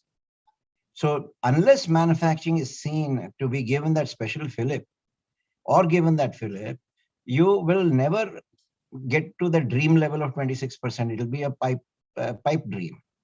So what can we do to facilitate, incentivize manufacturing? And bulk of that is in the MSME sector. And they're all conscious of their place in the sun. They see that today product from India is becoming quality, price-wise, much better than China today, where we were always at a disadvantage. So the government has to also look at it in its own way. What can we do to incentivize export, manufacturing and export? Now look at supply chain. If you look at supply chain, the disruptions are on the merchandise side, not on the services side. Disruption of the services is minimal. Everything goes by wireless. Quite a bit of the services go by wireless. So we have to see that if we want to increase our merchandise exports, manufactured exports, then we have to do something extraordinary, out-of-box thinking by the government. And I would only leave these points for our listeners to take it up at various forums, and the people who want to, from the government also want us to rise to a particular level. Then there are fundamentals that we need to do. There was a disincentive 40 years ago. There was a disincentive 40 years ago, and I want to bring this in perspective. There where import duties were extremely high, and there was a great incentive for us to localize production. What was at that time called indigenization, today it's called Made in India or Atmanirbharta, but it was really the same thing. But there was a strong disincentive to import because everything was high duty rate. Then the duty rates got rationalized when we became, we went through a transformation in 1991 when we became a liberal economy. Unfortunately, at that time, big mistake by our policy makers, they brought in an inverted rate of duty, where there was a high rate of duty for raw materials, intermediate for intermediate, and very low rate for finished goods. And that was as a result of some lobbying by certain very influential chambers of commerce at that time. And really it should have been absolutely the other way around. And this is where Sandeep has just made a point. We should, if we have to load something on the finished good. We should make our raw materials cheaper, let our local people be competitive and do the low value addition here domestically. So we should be conscious of the duty structure in such a way that if we have to invert it in favor of raw material, we should be willing to do that. So I think these are some of the points that should be considered by those in policy making that would be listening. We have now to attain 8% growth, not only in this year, but in years to come, if we want to reach our pipe dream. And there is opportunity. And I think if we seize that, and also the respect that we are gaining in the world for whatever reasons, so many people are looking at India for so many reasons as a result of coming in during COVID, post-COVID, post-conflict. And we are seeing a surge in this month only, this morning, papers were reporting a high growth in export data in 1 month alone in April, I think 25%. Now, we have to see what can we do to incentivize localization. So the more you can incentivize localization, which we are capable of, as it is going to be under the PLI scheme. But I think localization and mass production should not be to those recipients of the PLI thing. There should be some way where there is an incentivization of localization, as opposed to penalizing through high import duties. There should be a way to incentivize localization at all levels, from small manufacturers, etc. Today, no one minds importing a product from overseas just because it is available. They don't make the effort anymore to see if we can get it locally. So I think I would like to make a case here for incentivizing localization. Every balance sheet reports what is their import content. Every 2% reduction in the import content out of the total in the balance sheet could be incentivized. There are innovative ways to do it. This is just one of them. Now, we are all impacted through Ukraine and Russia's being major suppliers of wheat and corn and sunflower oil. But fortunately, India is a little bit insulated from those two. and its basket of export comes in these areas, particularly wheat. So I think we can fill in some opportunities there. At this juncture, the focus should be on attaining a strong position in global supply chains, and increasing and optimizing production capacity and expanding trade through export-driven model, which I just referred to. MSMEs have a great potential to generate new business opportunities with futuristic interventions and head in the direction of Industry 4.0. I think everyone today is sensitized to 4.0. 4.0 is coming into our various forms of what we do. I think it should be strengthened. Our chamber has been doing a lot in this area of sensitizing industry, with a focus on innovation, development of new products and partnerships with reliable suppliers and other key stakeholders. MSME can grow and prosper with the strong integration in the global supply chain. Through various government reforms and measures, MSME can greatly contribute to the journey of new and vibrant India. To harness the export potential, which I was just referring to, deeper facilitation measures are required, including improved ease of doing business. I think you'll see that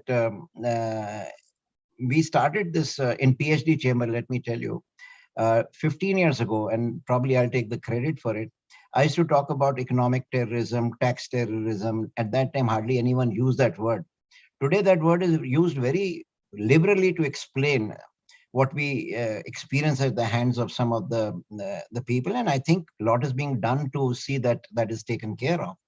Similarly, I think you have to keep in mind that our chamber has been advocating very strongly this thing about ease of doing business. Ease of doing business does not mean that we have to go by the international yardsticks. We have to go by what is actually ease of doing business by an Indian in India. If it is good for us, it will be good for any foreigner. It does not have to be seen as a ease of doing business or entry ease to come into India. Often I have spoken to our president, and I think he's using that phrase, that India should not become a mousetrap. India should not look good from outside. We should not attract people and let it be driven into a mousetrap. They have to enjoy India, doing business in India, and they can only do it if it is as good for the Indians who are doing business in India. So I think ease of doing business is now finding a word almost everywhere. Every platform you talk about, they are talking about ease of doing business. And I think the chamber is at the forefront of doing something in this area, which I think soon you will be getting announcements. And I think we have to use all of that to boost domestic capacity building, exploring domestic production possibilities with a level playing field, ensuring easier access to raw materials, increasing available to credit for long-term loans, amongst others. Going forward, the government should provide continuous facilitation to the domestic industry for becoming globally competitive. To keep the momentum going, further improvement in logistics infrastructure and trade facilitation measures would enhance India's export growth trajectory and create millions of new job opportunities. At this stage, I'd like to give a very small example before I close. 75 years ago, when we became independent, there were various models being compared in the world as to what is India's model, whether this model will be a better model. And a lot of comparison documented are between India model and the Korean model. And interestingly, when they were being compared, everyone was thinking that the India model of the nature of where we are building massive steel plants, etc., would come out ahead. But Korea has gone far ahead. And if you look at it in the beginning of this whole journey which Korea has undertaken, one thing stood out, that right in the beginning of the journey, when they were trying to be going in the world, the government stood behind every big company that you know of today in Korea. Even international bank guarantees were being given as sovereign guarantees by the Korean government. This is the level of patronage they provided to the local companies to grow globally. I think there are lessons to be learned everywhere. It's not that we need to do today what was good 75 years ago, but I think we have to look at it that if we want India to grow, we all have to work together to see how the brave Indian entrepreneur goes into the world and has all the backing that it needs. With that, I'd like to thank you. Jai Hind.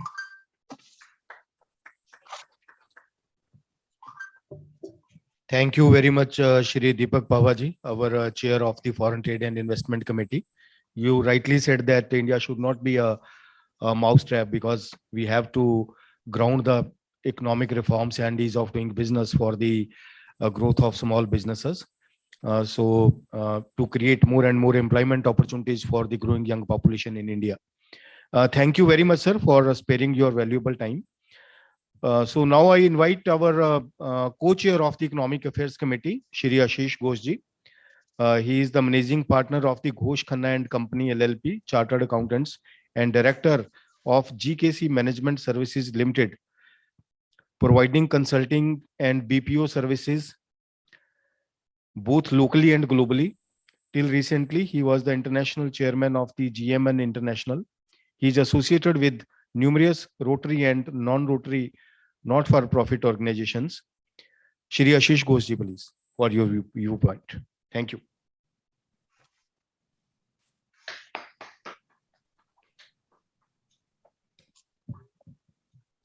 Thank you, Dr. Sharma. Eminent speakers at today's program, Dr. Shamika Ravi, Dr. Abhik Barua, Shri Dhanendra Kumar, Srimati Bindu Dalmia, Dr. Ajay Chibbar, Dr. Nilotpal Goswami,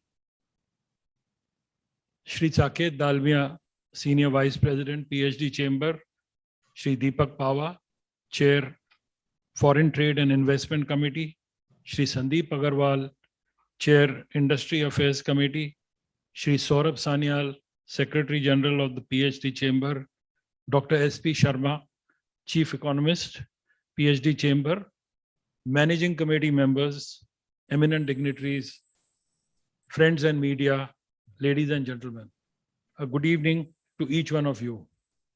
It has been a tremendous experience for me to listen to be a part of today's important deliberations by such an eminent group of experts. I trust the deliberations would have been informative and insightful for the participants too. Since most of the points have been covered by our eminent speakers, I would just like to very briefly share the view of the Economic Affairs Committee over what has been happening in the last few months after the Russia-Ukraine war. The world was on a smooth recovery course after having been muted for 2 years by the unanticipated COVID slowdown. Unfortunately, this recovery process has once again been hampered by the escalation of geopolitical conflict between Russia and Ukraine and its accompanying sanctions. This geopolitical distress has resulted in various headwinds, not only for the economies directly involved in the conflict, but also on the immediate neighbors and across large regions of the world. Commodity prices have skyrocketed across the board amidst heightened volatility. Financial markets have exhibited increased volatility and are under pressure on expectation of hike in interest rates. We've already had a hike in interest rate by the RBI today, 40 basis points, and there is again another steep hike to be coming from the US Fed, hopefully tonight, which we will see tomorrow morning. Crude oil prices have jumped to a 14-year high in early March 2022 and still remain volatile at these elevated levels. Supply chains are coming under pressure, as have been explained by Deepak Pavaji and Sandeep Agarwal to a great extent. A sharp revision in inflation projections has been witnessed in many economies due to across-the-board jump in global commodity prices. Output growth has been impacted in both manufacturing and service sectors. World merchandise trade momentum has weakened. On the domestic front, the Indian economy has been exhibiting an improvement in key economic and business indicators, especially in Q4 of 21-22, on the back of various reforms undertaken by the government over the last 2 years. Today, the economic fundamentals of the Indian economy are strong and resilient and capable of handling the spillover effects of the global headwinds with minimal impact. Currently, the major worrying factor remains the rising inflation level, which has been mainly stoked by fuel and food price increase. This has already been discussed in great detail. the rising raw material prices are severely impacting the price cost margin of producers. And on the other hand, the consumers are having to bear the direct burden of rising retail prices of petrol and diesel. Further, India's major market destinations such as the US and Europe are expected to witness a slowdown through 2023, which in turn is likely to impact India's exports demands in the coming years. As India's economy is vast and it is a significant supplier of many commodities, the focus must remain on maintaining and strengthening the global value chains so that there is no impact on the capacity building in the country. At this crucial juncture, continuous reform impetus and facilitation of trade and industry is required from government to maintain the growth momentum and a sustainable growth trajectory of the Indian economy in the coming months. Last but not the least, the effective and timely implementation of already announced reforms is crucial for fruitful results. Friends, I think that as we see what is happening today, over the next 2 months, we will really see as to what has been spoken today. Does it actually pan out that way? Or is it going to move upwards or is it going to move downwards? At this point, it is very difficult to say, but I'm sure time will, as time unfolds, we will have a more realistic picture of what is happening. So thank you so much. Jai Hind.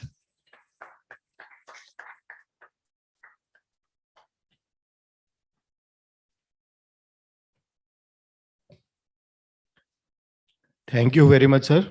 Our co-chair of the Economic Affairs Committee, Shri Ashish Ghoshji, for providing your viewpoint and various suggestions to mitigate the impact of recent global developments such as geopolitical tensions and problems created by the COVID-19.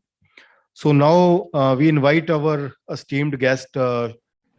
Nilotpal Goswami ji. He is Director General, Comptroller and Auditor General of India, to give his address on implications on economy, trade, finance, and energy. Dr. Nilotpal Goswami is the Director General and CAG, Office of Government of India, country's supreme audit institution. He is from the 1991 batch of Indian Civil Services. And we have conducted so many studies under his guidance during his tenure with the Ministry of Commerce and Industry. And recently, we were associated with him for the study on SEZs, EOUs, and then project imports. We are thankful to him for always guiding us, and he's also a special invitee in our Economic Affairs Committee of PhD Chamber. Dr. Nilotpal Goswami ji, please. Thank you very much, Dr. Sharma. It's my pleasure to share the hybrid dais with stalwarts in industry, academia, finance, community, regulators, etc. I thank PhD CCI to bring together some luminaries at an apt moment. My idea was actually not to have the last word. As we have heard from some of our eminent speakers, governments do tend to have the last word. And that is the precise reason why I wanted to come much ahead of the other speakers. But unfortunately, there were other meetings which held me up.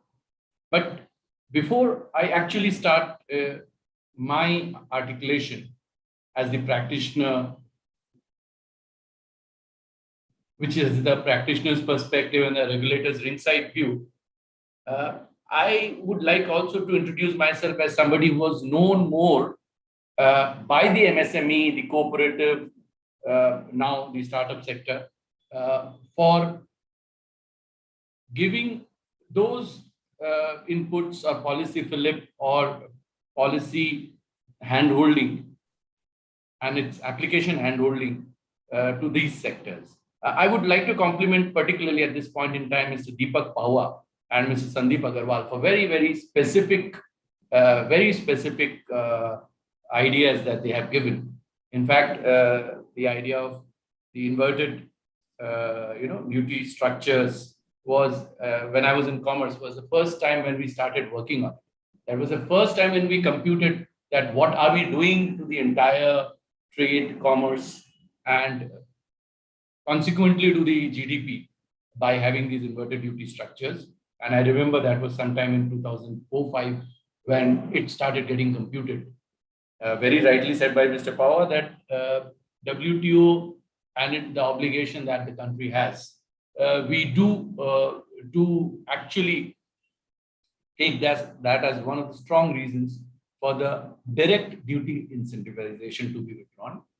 But I also agree that the incentivization need not be purely tax. They can be non-tax as well.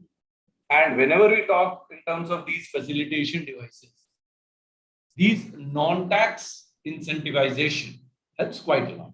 So here is a situation where governments and entities, by entities I would mean the entrepreneurs, the enterprises, they see an adversity.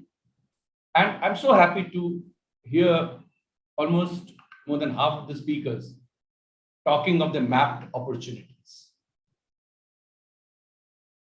There are risks and commensurate policy controls from the government's end and entrepreneurial investments from the enterprises end. I will give you a certain perspective and then maybe very quickly end my conversation with you. You see, when we have been talking of all this, I'll just quickly narrate something which the intelligence community believes today. In the coming year, countries will face an increasingly complex and interconnected global security environment marked by the growing specter of great power competition and conflict. While collective transnational threats to all nations and actors compete for our attention and finite resources, these challenges will play out amidst the continued global disruption resulting from the COVID-19 pandemic, contention over global efforts to deal with a changing climate, increasingly powerful non-state actors, and rapidly evolving technology, all within the context of an evolving world order where the continued diffusion of power is leading actors to reassess their place and capabilities in an increasingly multipolar world. These challenges will intersect and interact in unpredictable ways, leading to mutually reinforcing effects and could challenge our ability to respond. Now, this response is not just the security response, it is also talking in terms of the policy response in the economic areas and other allied areas. We do see that there is a divergent economic recovery which threatens collaboration on global challenges. I would like to talk of one specific work. It's an academic work which has happened on the economic impact of war. Well, it takes into account so many more things, but broadly, it divides the entire war into a short period, a medium, a long, 1 to 2 months, 2 to 6 months, 6 to 9, and maybe a dragged out war. Because in case of a dragged out war, much of the market it factors in, and the changes are actually brought. Whether the country which is in consideration is a LDC or a developing country or a developed country, whether the country is actually in war or the war is somewhere else, but the country is part of the fraternity. Whether the warring countries are located in the war zone or outside. I mean, these are the conditions which I'm just wanting to explain what went into this study. Just the conclusion which is important is that a careful measurement of war in the context of a large data set of warring data information indicates that the war is not good for business. Because there is a constant thought that weaponization is a brilliant idea. It's a brilliant idea. And when we talk in terms of wars, we only don't talk in terms of conventional war systems, chemical, biological, nuclear, cyber, social, spatial, all kinds. So the challenge here is, do we see the situation actually ending at an absolute level, at an absolute scale? And this is the point in time where I would say that we pick up the specific issue of Ukraine-Russia. Solutions that have come, I would say, very conventional, because these are the expected solutions, that a well-designed and carefully targeted fiscal support could reduce the negative impact on growth with only a minor extra impetus to inflation. So inflation and growth, and a fiscal package for the growth part, controlling the inflation. Now, I would call it conventional, because what I hear from the fellow panelists is very exciting. That there is a limit to which the fiscal incentives can be given by any country. So what is it that, other than the fiscal incentives, is what we have to rely on today? I would like to draw your attention. I wouldn't really go much into the geopolitics of earlier erstwhile USSR, NATO, then the EU's businesses going towards China and Russia coming out from the US, breaking away into pieces, and Russia becoming one of the dominant political centers with the biggest nuclear arsenal and posing a threat to US. But also the oil economy, the infrastructure development, the IT, internet, and the digital economy that comes in. Mind you, the weapons industry was always in good shape in this period. It was always in good shape. Countries witnessed epidemic, pandemic, crisis, catastrophes, both man-made and natural. So while human evolution and development was proposing solutions to solve the problems related to lives, livelihood, the same bundle of technology solutions was being capitalized by certain industries of mass destruction. We are talking of this scenario. So they say nothing inspires reforms like a crisis. I say nothing impels nations to lead more than climacterics. I exhort the academicians to do research, advisory, advocacy on these areas which can actually bring out the points of easing out our own businesses, Indian businesses, as Mr. Pava mentioned, that where is the ease to our own businesses? Where is the incentive to our own businesses? Whereas these incentives should not look like a burden for another sector. I'm not calling them subsidy.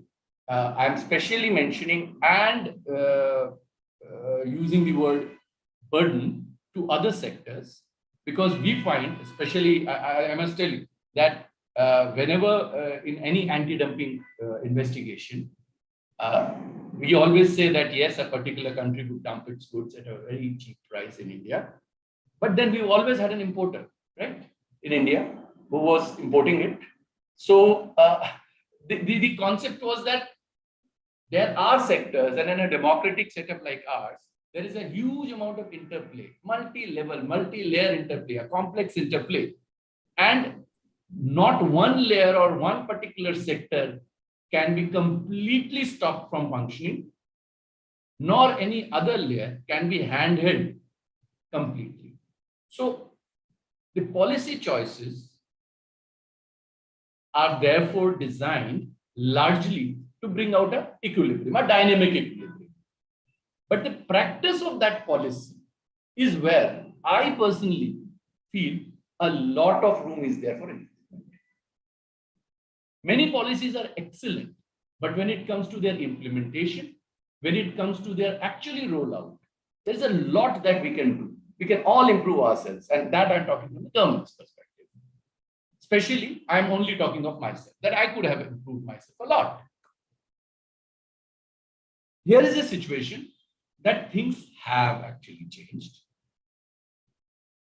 And there is the regulators also in the panel, whom I would exhort to be more futuristic and systemic in their approach.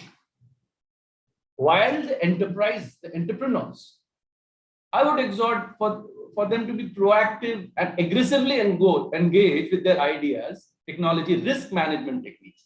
Incidentally, risk management techniques of the private enterprise is something which is of premium. Capital, yes, because today, if you recall, 3 decades back, we used to say that why do we need to associate with the private sector? We need the management technique. Then we said we also want capital, so the PPP structure came. Now we said we need management technique and the PPP, both, which means their capital. But crux of the matter is, how do you assess the risk and play on it for a favorable return? I don't say that everywhere you take risk, you gain. Nobody gains. But government, especially, we in government, we are not very good at estimation of risk. And therefore, much of the entire legal documentation, commercial documentation, even the structures of ease you will find are all towards protecting either the revenue, safeguarding the revenue, safeguarding some remote fear that perhaps something might happen where we may not be in control. Therefore, we should now put a block right at this point in time. That's an approach, by and large. And the approach is because one is not trained in risk management. So that's why I put extra emphasis on this particular term. And help India leapfrog into a pole position for a robust, secured, comprehensive, sustained development trust, and provide global, regional, as well as local leadership for the much euphemistic term, the Hindu rate of growth. There used to be a term called the Hindu rate of growth earlier, and it was a euphemism because it was not actually a credit to anything. Rather, it was the slow, straddling growth which was taunted upon, which could certainly be disfeminized to or Sanskritized to something called a Sanatan Vikas Dhara. Reason being, when we talk of cable manufacturing, as you said, that today cables are manufactured better, cheaper in India. Kudos to you. When you say that a product can be manufactured of that quality, and at the same time, one is able to point out that, look, this is my problem from the system. I don't want anything undue, but this is something which is the problem from the system. Insurance-led PBG, an excellent idea, because there was a time when I was in the board of Exim, and the ECGC, which is the insurance arm for the exporters. So we used to, and I know what they used to do. So I mean, I am not trying to suggest even remotely that there was there was an insurance product then. No, but it was an insurance company and meant for exporters. Therefore, we are aware where exactly it happens, but the dynamics of the entire matrix is something that we would like to hear. Incidentally, right now, of course, it is thanks to Dr. Sharma and the DG there, because of whom I'm always associated. But one particular thing, currently I'm working on Gati Shakti. I can share with you my particular experience in this. We are still finding that there are two separate set of interpretation of the agreement that has to happen between the private entity and the government. Government could be railways, could be any of the 12 ministries, largely railways, because the entire transportation model, multimodal transportation is with the railways. The ports are also there. But the other end of it is the private sector. Today, let me share with you where you can, not during this particular conversation, but maybe in some other framework or some other forum, the understanding of the agreement is still not there, which in other words means, if I can place it very simply, the trust on each other as to if we get into this mode, then do we get into a holistic universal growth or a win-win situation or not? Because both want to win. Governments want to win. So does the entities. Both are entitled. Both are obligated. So with these words, I would like to thank PhD CCI for giving me an opportunity to interact. Thank you. Thank you, Dr. Nilotpal Goswami, for your brilliant ideas, as always. And I would like to take this opportunity that some question is there that I request you to provide your viewpoint on the same. The question is by Prasoon Chaudhary. And the question is, do you think during such geopolitical distress period, it is important to revive the financially stressed, indebted companies? So, That question to me? Yes, sir, if you can provide some view, your personal view on the same, that will be grateful, sir. My views would be very generic for the very simple reason that financially distressed company, you see, after COVID-19, back to back, you have something where your supply chain in some direct or indirect form gets affected, even if it is indirectly through the oil price rise. This is something in our kind of a structure. First of all, to fathom who is to do it is complicated. It's extremely complicated. Now, if we are talking in terms of the repo rates, whether that directly, all of us know it, and the panel is expert in it, the economic affairs as well as the FDIC panel and other industry panel, that the repo rate getting converted into something which can change the distress of a company has a long life cycle, has a long life cycle compared to a business industry. So to my mind, yes, in principle, definitely, but how? Is there a short-term plan for it? Is something which will entirely depend on the sector. Thank you, sir, for your very crisp viewpoint. I request if Deepak Pawaji has some view on the same, because from the industry practical point of view, from the manufacturing sector. I frankly would like to leave it at what Dr. Goswami has already covered. However, I'd like to go back to Dr. Goswami's closing point. And if you'll allow me, I'd like to speak on that word he used. Yes, definitely, sir, definitely. He used the word trust. And that's where I would like to say a few words. Today in business, as people have known over centuries, a lot of business is conducted on trust. Trust is a very important word. But with this world moving towards brands, so all management gurus will teach you that in brands today, why do we go for brands? It's because of trust. The word is, again, the operative word is trust.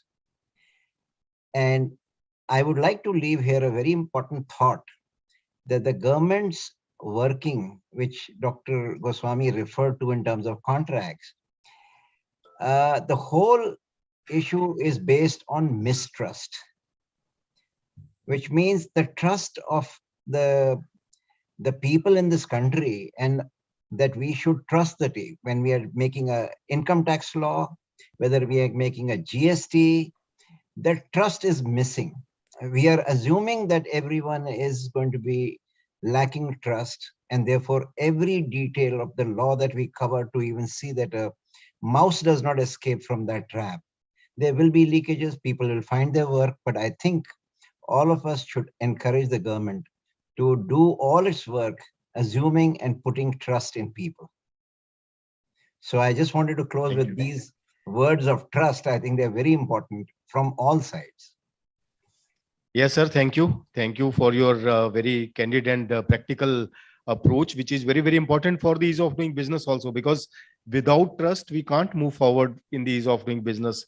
Trust will create the ease of doing business. That is the key word to move forward. And we should expect the government to trust its people. That is very important. Yes, in definitely. Every form. If we can get the government to listen to what we say, please trust us. That's the only slogan. Then I think it'll go into their head that they have to have legislation. Obviously, there will be people, always there'll be crime, there'll always be corruption, but trust should be there. It'll ease the business dramatically. Let me lighten the mood with just a few sentences. Sharma ji, मैं भी कुछ बोलूं? एक चीज बोलना चाह रहा हूं, if you don't mind, Sandeep Agarwal ji, just here, just to lighten the mood. You see, what happens is trust, as you very rightly said, and in fact, I only broached the topic that there is a problem. Now, you also recall I said one more thing, that we are very poor. Government traditionally is very, very poor in risk management. अब trust के साथ क्या होता है कि whether it is within the family, between our own members, within our friends, it is the risk that you can take.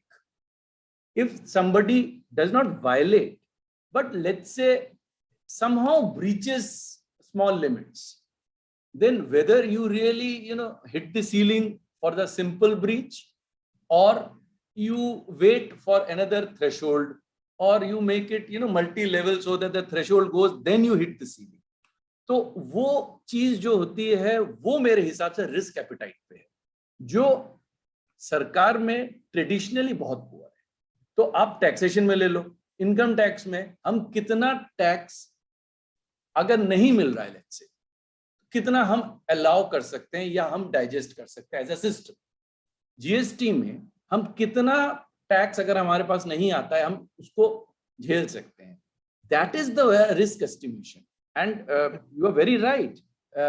There has to be a mutual trust. So my on the lighter vein was that yes, you are absolutely right. And it's a risk assessment that we are poor at, and therefore the trusts are built more on black and white issues. Shri Sandeep Agarwal ji please. मैं कह रहा था कि जैसे insurance के अंदर हमने insurance lead PBG के लिए बोला एंड गवर्नमेंट ने मान भी लिया. तो अभी क्या है कि banks need to understand what is the risk appetite they will take, sorry the insurance companies, and how will they do it. So for me I think it is quite simple that they are giving marine insurance also, they are giving insurance for car also, and when PBG is there, as you Goswami ji said rightly, that there is if somebody breaches trust, so somebody, okay, if you are giving 1,000 bank guarantees, probably due to unexpected reasons, one of those bank guarantees gets encashed. So it does not mean that the company will stop getting bank guarantees. It is just that its premium will go up. Similarly too, if your car gets into an accident, even by yourself, you put your car into the wall, even then, it is not that you will never get an insurance. It is just that the premium goes up. आपने ये बहुत बढ़िया उदाहरण दिया है. मैं लेकिन सच में इसमें I wanted to engage that. I know Sharma ji के पास टाइम नहीं है. We are encroaching on his timelines. But मैं इसमें सच में बोलना चाहूंगा. आपने ये बहुत अच्छी बात कही है. And you know it more than me. You are on the field and you are the pioneers of enterprise and entrepreneurship. But still, I would like to take a similar analogy. Insurance गाड़ी की भी है, insurance life की भी हुई. 1960 वगैरह में जब LIC जब चालू हुआ, इनिशियल कितना डिस्ट्रेस था. अब LIC एक बढ़िया प्रोडक्ट बन गया, गाड़ियां जैसे आपने मेंशन किया. और अब जो रिसेंट इंश्योरेंसेस हैं वो उनमें आप देख लीजिए एग्रीकल्चरल प्रोडक्ट का. सी सारे ट्रस्ट में भी एक पाथ है. It travels a way. उसके बाद जाके उस टाइप का एक relationship between all the stakeholders बनता है. हाँ, आज के दिन हम लोग लाइफ के इंश्योरेंस, व्हीकल के इंश्योरेंस और एग्रीकल्चरल जो कृषि इंश्योरेंस है, उसको अगर हम लोग आसपास रख लेंगे, कृषि इंश्योरेंस वी विल फाइंड कि थोड़ा सा प्रॉब्लमेटिक है. I insurance companies will tell you कि they are wanting to come out, they are wanting to opt out, but for the government insurance companies बाकी लोग जाने ही नहीं चाह रहे. जितने घुसे थे पहले, आधे से ज्यादा अब वो एंटरटेन ही नहीं कर रहे हैं.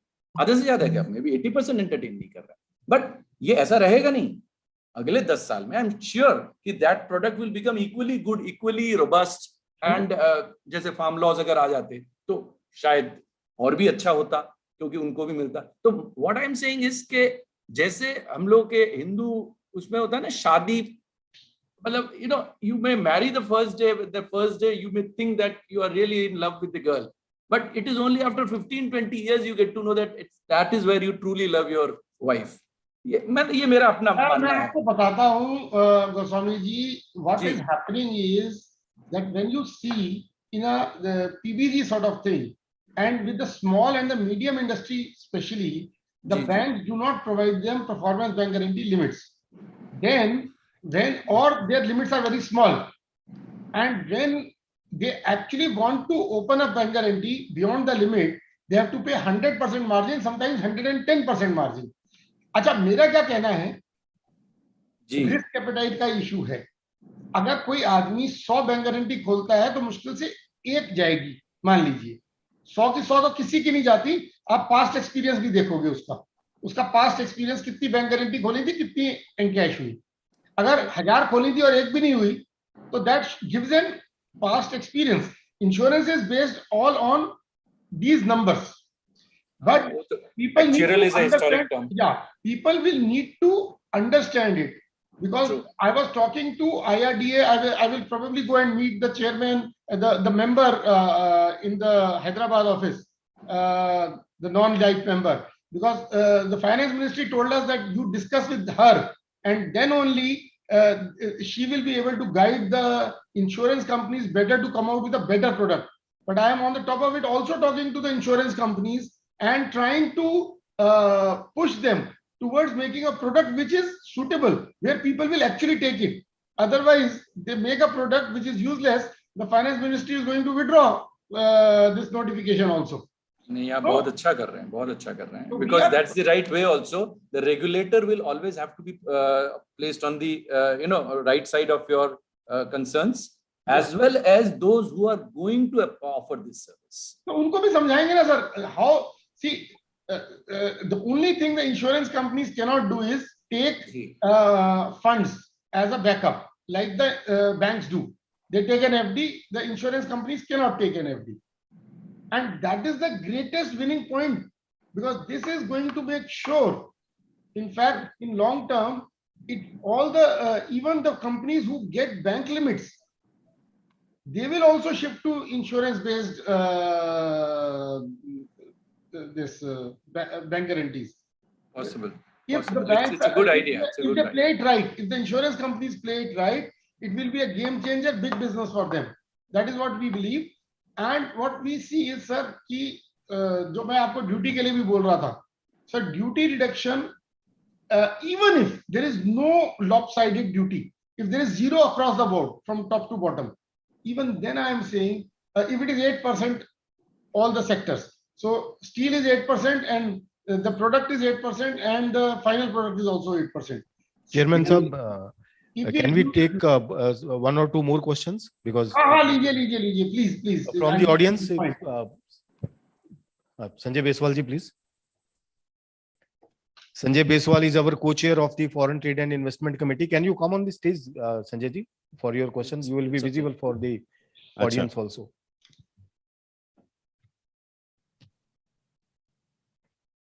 Please.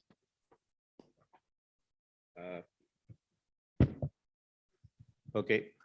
Hello Sandeep ji. Hello Nilottam Goswami ji. एक छोटा सा क्वेश्चन ये है कि इन्फ्लेशन बढ़ता जा रहा है, ये जो डिस्ट्रेस, जियोपॉलिटिकल डिस्ट्रेस की वजह से इन्फ्लेशन बढ़ता जा रहा है, सप्लाई साइड क्रंच है, हम देख रहे हैं कि इंटरेस्ट रेट्स जो हैं वो यूएस में भी बढ़ेंगे, FPIs are moving away from the country. But हमारा स्टॉक मार्केट जो है वो अभी भी किसी तरह से होल्ड ऑन कर रहा है. सो क्या इंडियन इन्वेस्टर्स के पास में बहुत ज्यादा पैसा है, या क्या गवर्नमेंट जो है LIC के इशू को लेकर के किसी तरह से मार्केट को होल्ड की हुई है? What is the situation and what do you think we as a normal retail investor should do? क्या हमको और पैसा अभी लगाना चाहिए या अपना पैसा निकाल लेना चाहिए? What do you think? What is your prediction for the stock markets in the near future?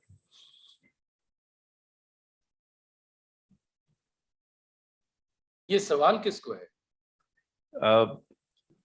जो भी दे सकें. मेरे हिसाब से तो स्टॉक मार्केट का अगर सवाल है तो Sharma ji is the best person to actually respond. So this question is not really on the stock markets, but also on the overall economy, because overall economy के बारे में हम distress सुनते हैं, हम समझते हैं there are worries in the economy. So you know इसका impact कहीं ना कहीं stock market से आना चाहिए. अभी तक hold किया हुआ है stock market ने somehow. तो कुछ समझ नहीं आ रहा है. मतलब मैं आपके साथ मैं आपके पूरे कंसर्न शेयर करता हूं, क्योंकि ये अभी की बात नहीं है. इवन कोविड के दौरान जो स्टॉक मार्केट का एक्चुअली रनअप हुआ है, आप पिछले 2.5 साल में देख लो, अच्छा खासा हुआ है.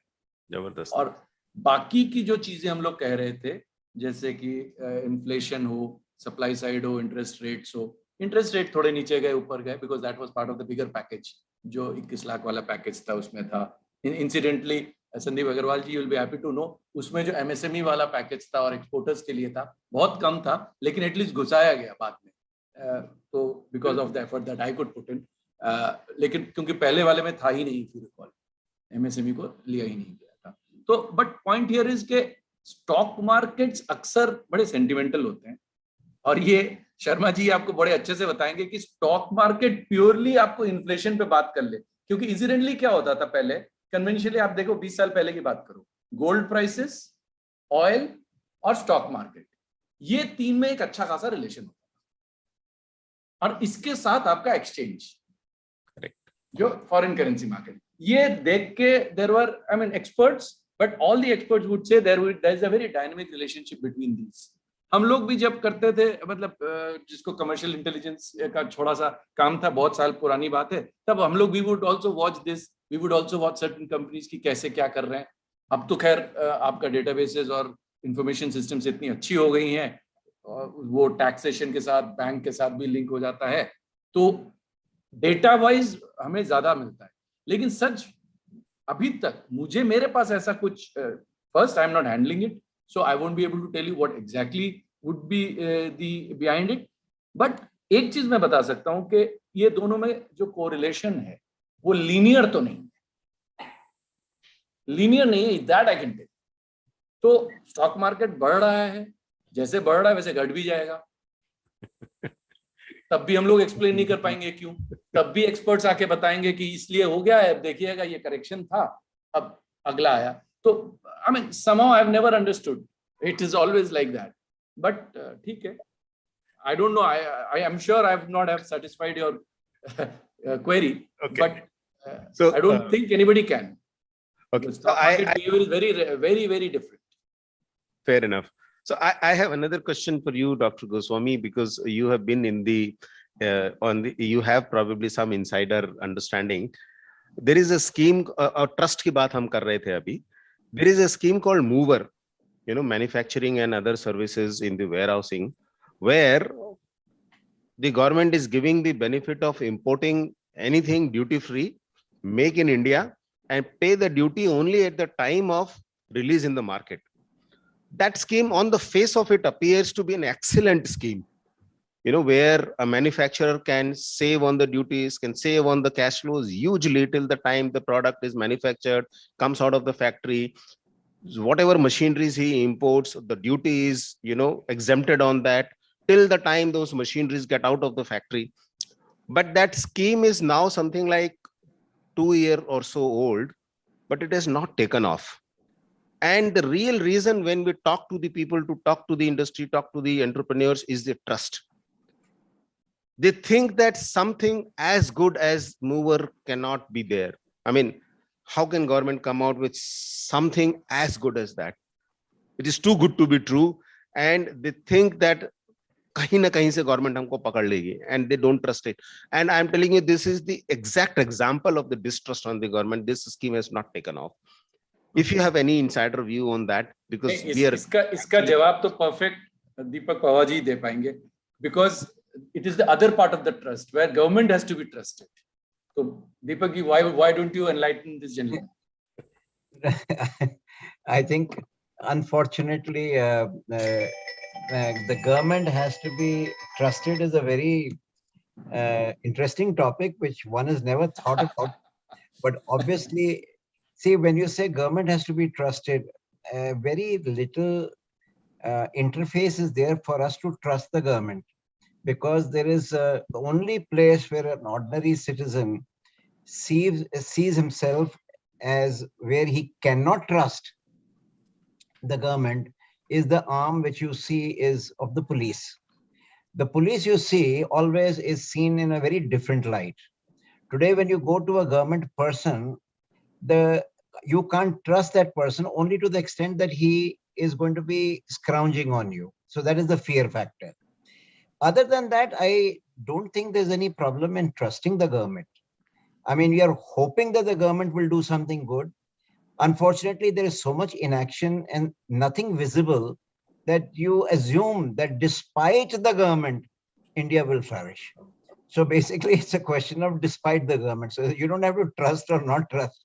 Things will happen despite the government. But you are very true, very right. Despite government, India did flourish in the services sector. And subsequently, after government came in, then maybe the growth rate was slightly lesser than what it used to be prior to that.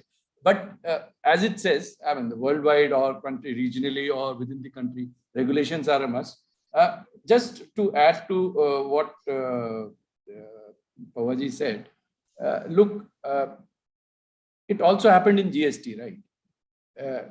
GST data, a lot of data was being collected. And then it helped the investigation departments to actually link, join a lot of dots. Now, I don't know. In fact, I would like to hear from many of you, and PhD CCI would have organized many such seminars, wherein if I am deliberately doing something to, wrongly enrich myself, is completely different thought. And second is, look, I did it because I did not know. It was, so we call it an error of commission or an error of omission. The difference between the two in the policy implementation, especially where the revenue is generated, and that revenue which government also desperately needs for whatever it does, because there is a huge social sector where money spending is there, where the returns are almost after 20 to 25 years. So education and health, if we take, the returns are after 2 decades. It's known, it's all well studied. So governments need to spend on that. Governments need to spend on livelihood. So every penny that government collects becomes extremely important for government, and they kind of protect it at any cost, which becomes almost an anthem for them. And that is where perhaps the errors of commission and errors of omission are all put under one bracket. May I respond to that, Dr. Please. Goswami? I think you raised a very important point. Day before yesterday or yesterday, PhD had a very interesting program on search and seizure. Search and seizure, yeah, I know. Related to GST. And I'd been warning our people for a few days or a few weeks. I said, go and find out from even our consultants and otherwise that I'm hearing a buzz that government has woken up many years after this whole thing has gone into act, that they are going and doing audits now. And 4 years later, if you're going to do an audit for GST, and if you're discovering certain things and there are errors of omission, and the guy is going to be penalized when they should have been audited the very first year, he could have corrected himself for 3 years. Precisely. And this is going to happen, and everyone in the industry is now already talking about this. So where do we work in this type of a situation? And the answer is that even the government did not know what to do in the audit. They were not sure of what it meant. And now finally they started coming out and notices are going out galore to companies. 4 years के arrears निकल जाएंगे, litigation शुरू हो जाएंगे, and prospectively तो आदमी समझ जाएंगे, और consultants have made their money merrily in advising you, and they will have nothing to do. Consultants will always benefit. Like the weapon industry in war, consultants, every situation will benefit. No, here is a situation, let me tell you. We were aware of it. मैंने in fact rollout के बाद 2018 में, in the act, we found that there was no place for it. And informally, there were, because I was not actually handling the indirect taxes then, I was handling the state finances. So, but since up to 2016, I was handling indirect taxes and GST rollout, I was part of it to a certain extent. So I did take that issue and did tell the industry, I mean, whoever was a stakeholder, that look, this is not there. Why don't you raise this issue? And I told government, means the taxation arm also, that your act does not show when to do it, because that time period was left untouched. It came later on. Here was a situation, perhaps someone thought, maybe some of the stakeholders thought that government will forget. Now, one part of any law, and especially the sovereign powers, is that governments may forget, but they don't stay forget. Because if they remember it, they will then apply it. This is what has happened. I may be finding it very simple to explain it, but one part which I know for sure is in 2018, I pointed it out to both government and industry and big houses. Okay, why don't you then raise this issue in your pre-budget? That because you see, 16 to 18, the returns will come and then it will go on audit. So when I was discussing the matter, it was right at the verge that next time onward, it would have been audited. जो आप भी कह रहे हैं कि फिर next year दे देते, अगर गलती एक साल तो आपको period ही मिलता, उसके बाद फिर period होता कि आप audit करते. But then probably maybe I spoke to the wrong people. I should have spoken to you. Thank you, Dr. Goswami. So I request all the panelists and esteemed guests that we have to wind up the session, and because we are already 35 minutes late of the close of the session. And thank you very much for your very, very rich discussions. And we look forward that Dr. Goswami comes here physically sometime to interact more with the industry people and to clear all the such connotations. So I would like to provide the formal vote of thanks to our esteemed guest, Shrimati Bindu Dalmia, Chairperson, National Committee on Financial Inclusion, Dr. Ajay Chibbar, renowned economist and distinguished visiting scholar, George Washington University, Dr. Nilotpal Goswami, Director General, Comptroller and Auditor General of India, Shri Dharmendra Kumar, Chairman, Competition Authority Services and former Executive Director of India World Bank, Dr. Shamika Ravi, Non-Resident Senior Fellow, Governance Studies Program, Brookings Institution, Washington, Dr. Abhik Barua, Chief Economist and Executive Vice President, HDFC Bank, Shri Saket Dalmia ji, our Senior Vice President, Shri Deepak Pava ji, our Chair of the Foreign Trade and Investment Committee, Shri Sandeep Agarwal ji, Chair of Industry Affairs Committee, PhD Chamber, Shri Ashish Ghosh ji, Co-Chair, Economic Affairs Committee, PhD Chamber, and our esteemed Managing Committee members, eminent dignitaries, friends from media, ladies and gentlemen. A very good evening to all. And on the behalf of PhD Chamber of Commerce and Industry and my own, it is indeed a pleasure to propose a vote of thanks to this physical and virtual gathering for the program on geopolitical distress, economic implications for India. And we believe that all the discussions are beneficial for the trade and industry and for the industry stakeholders, members of the PhD Chamber, and we look forward your great participation in the coming programs also.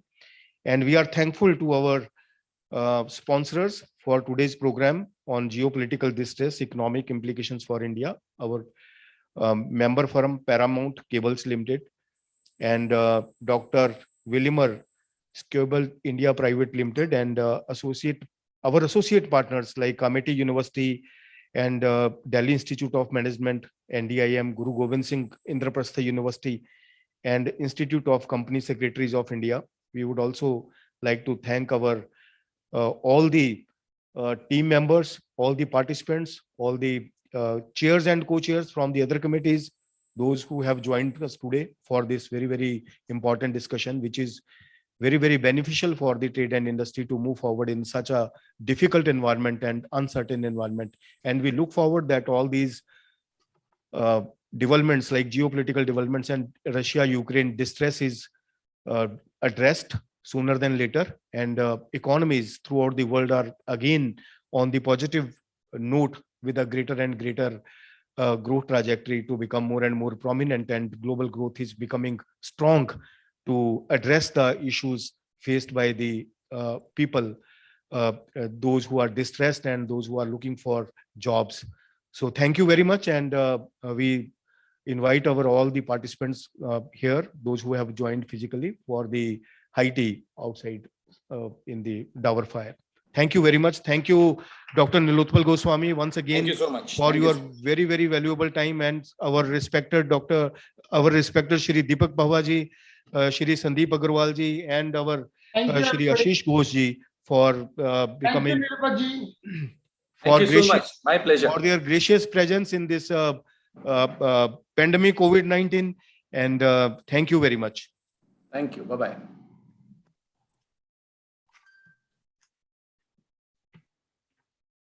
Thank you, sir. Thank you very much for your presence.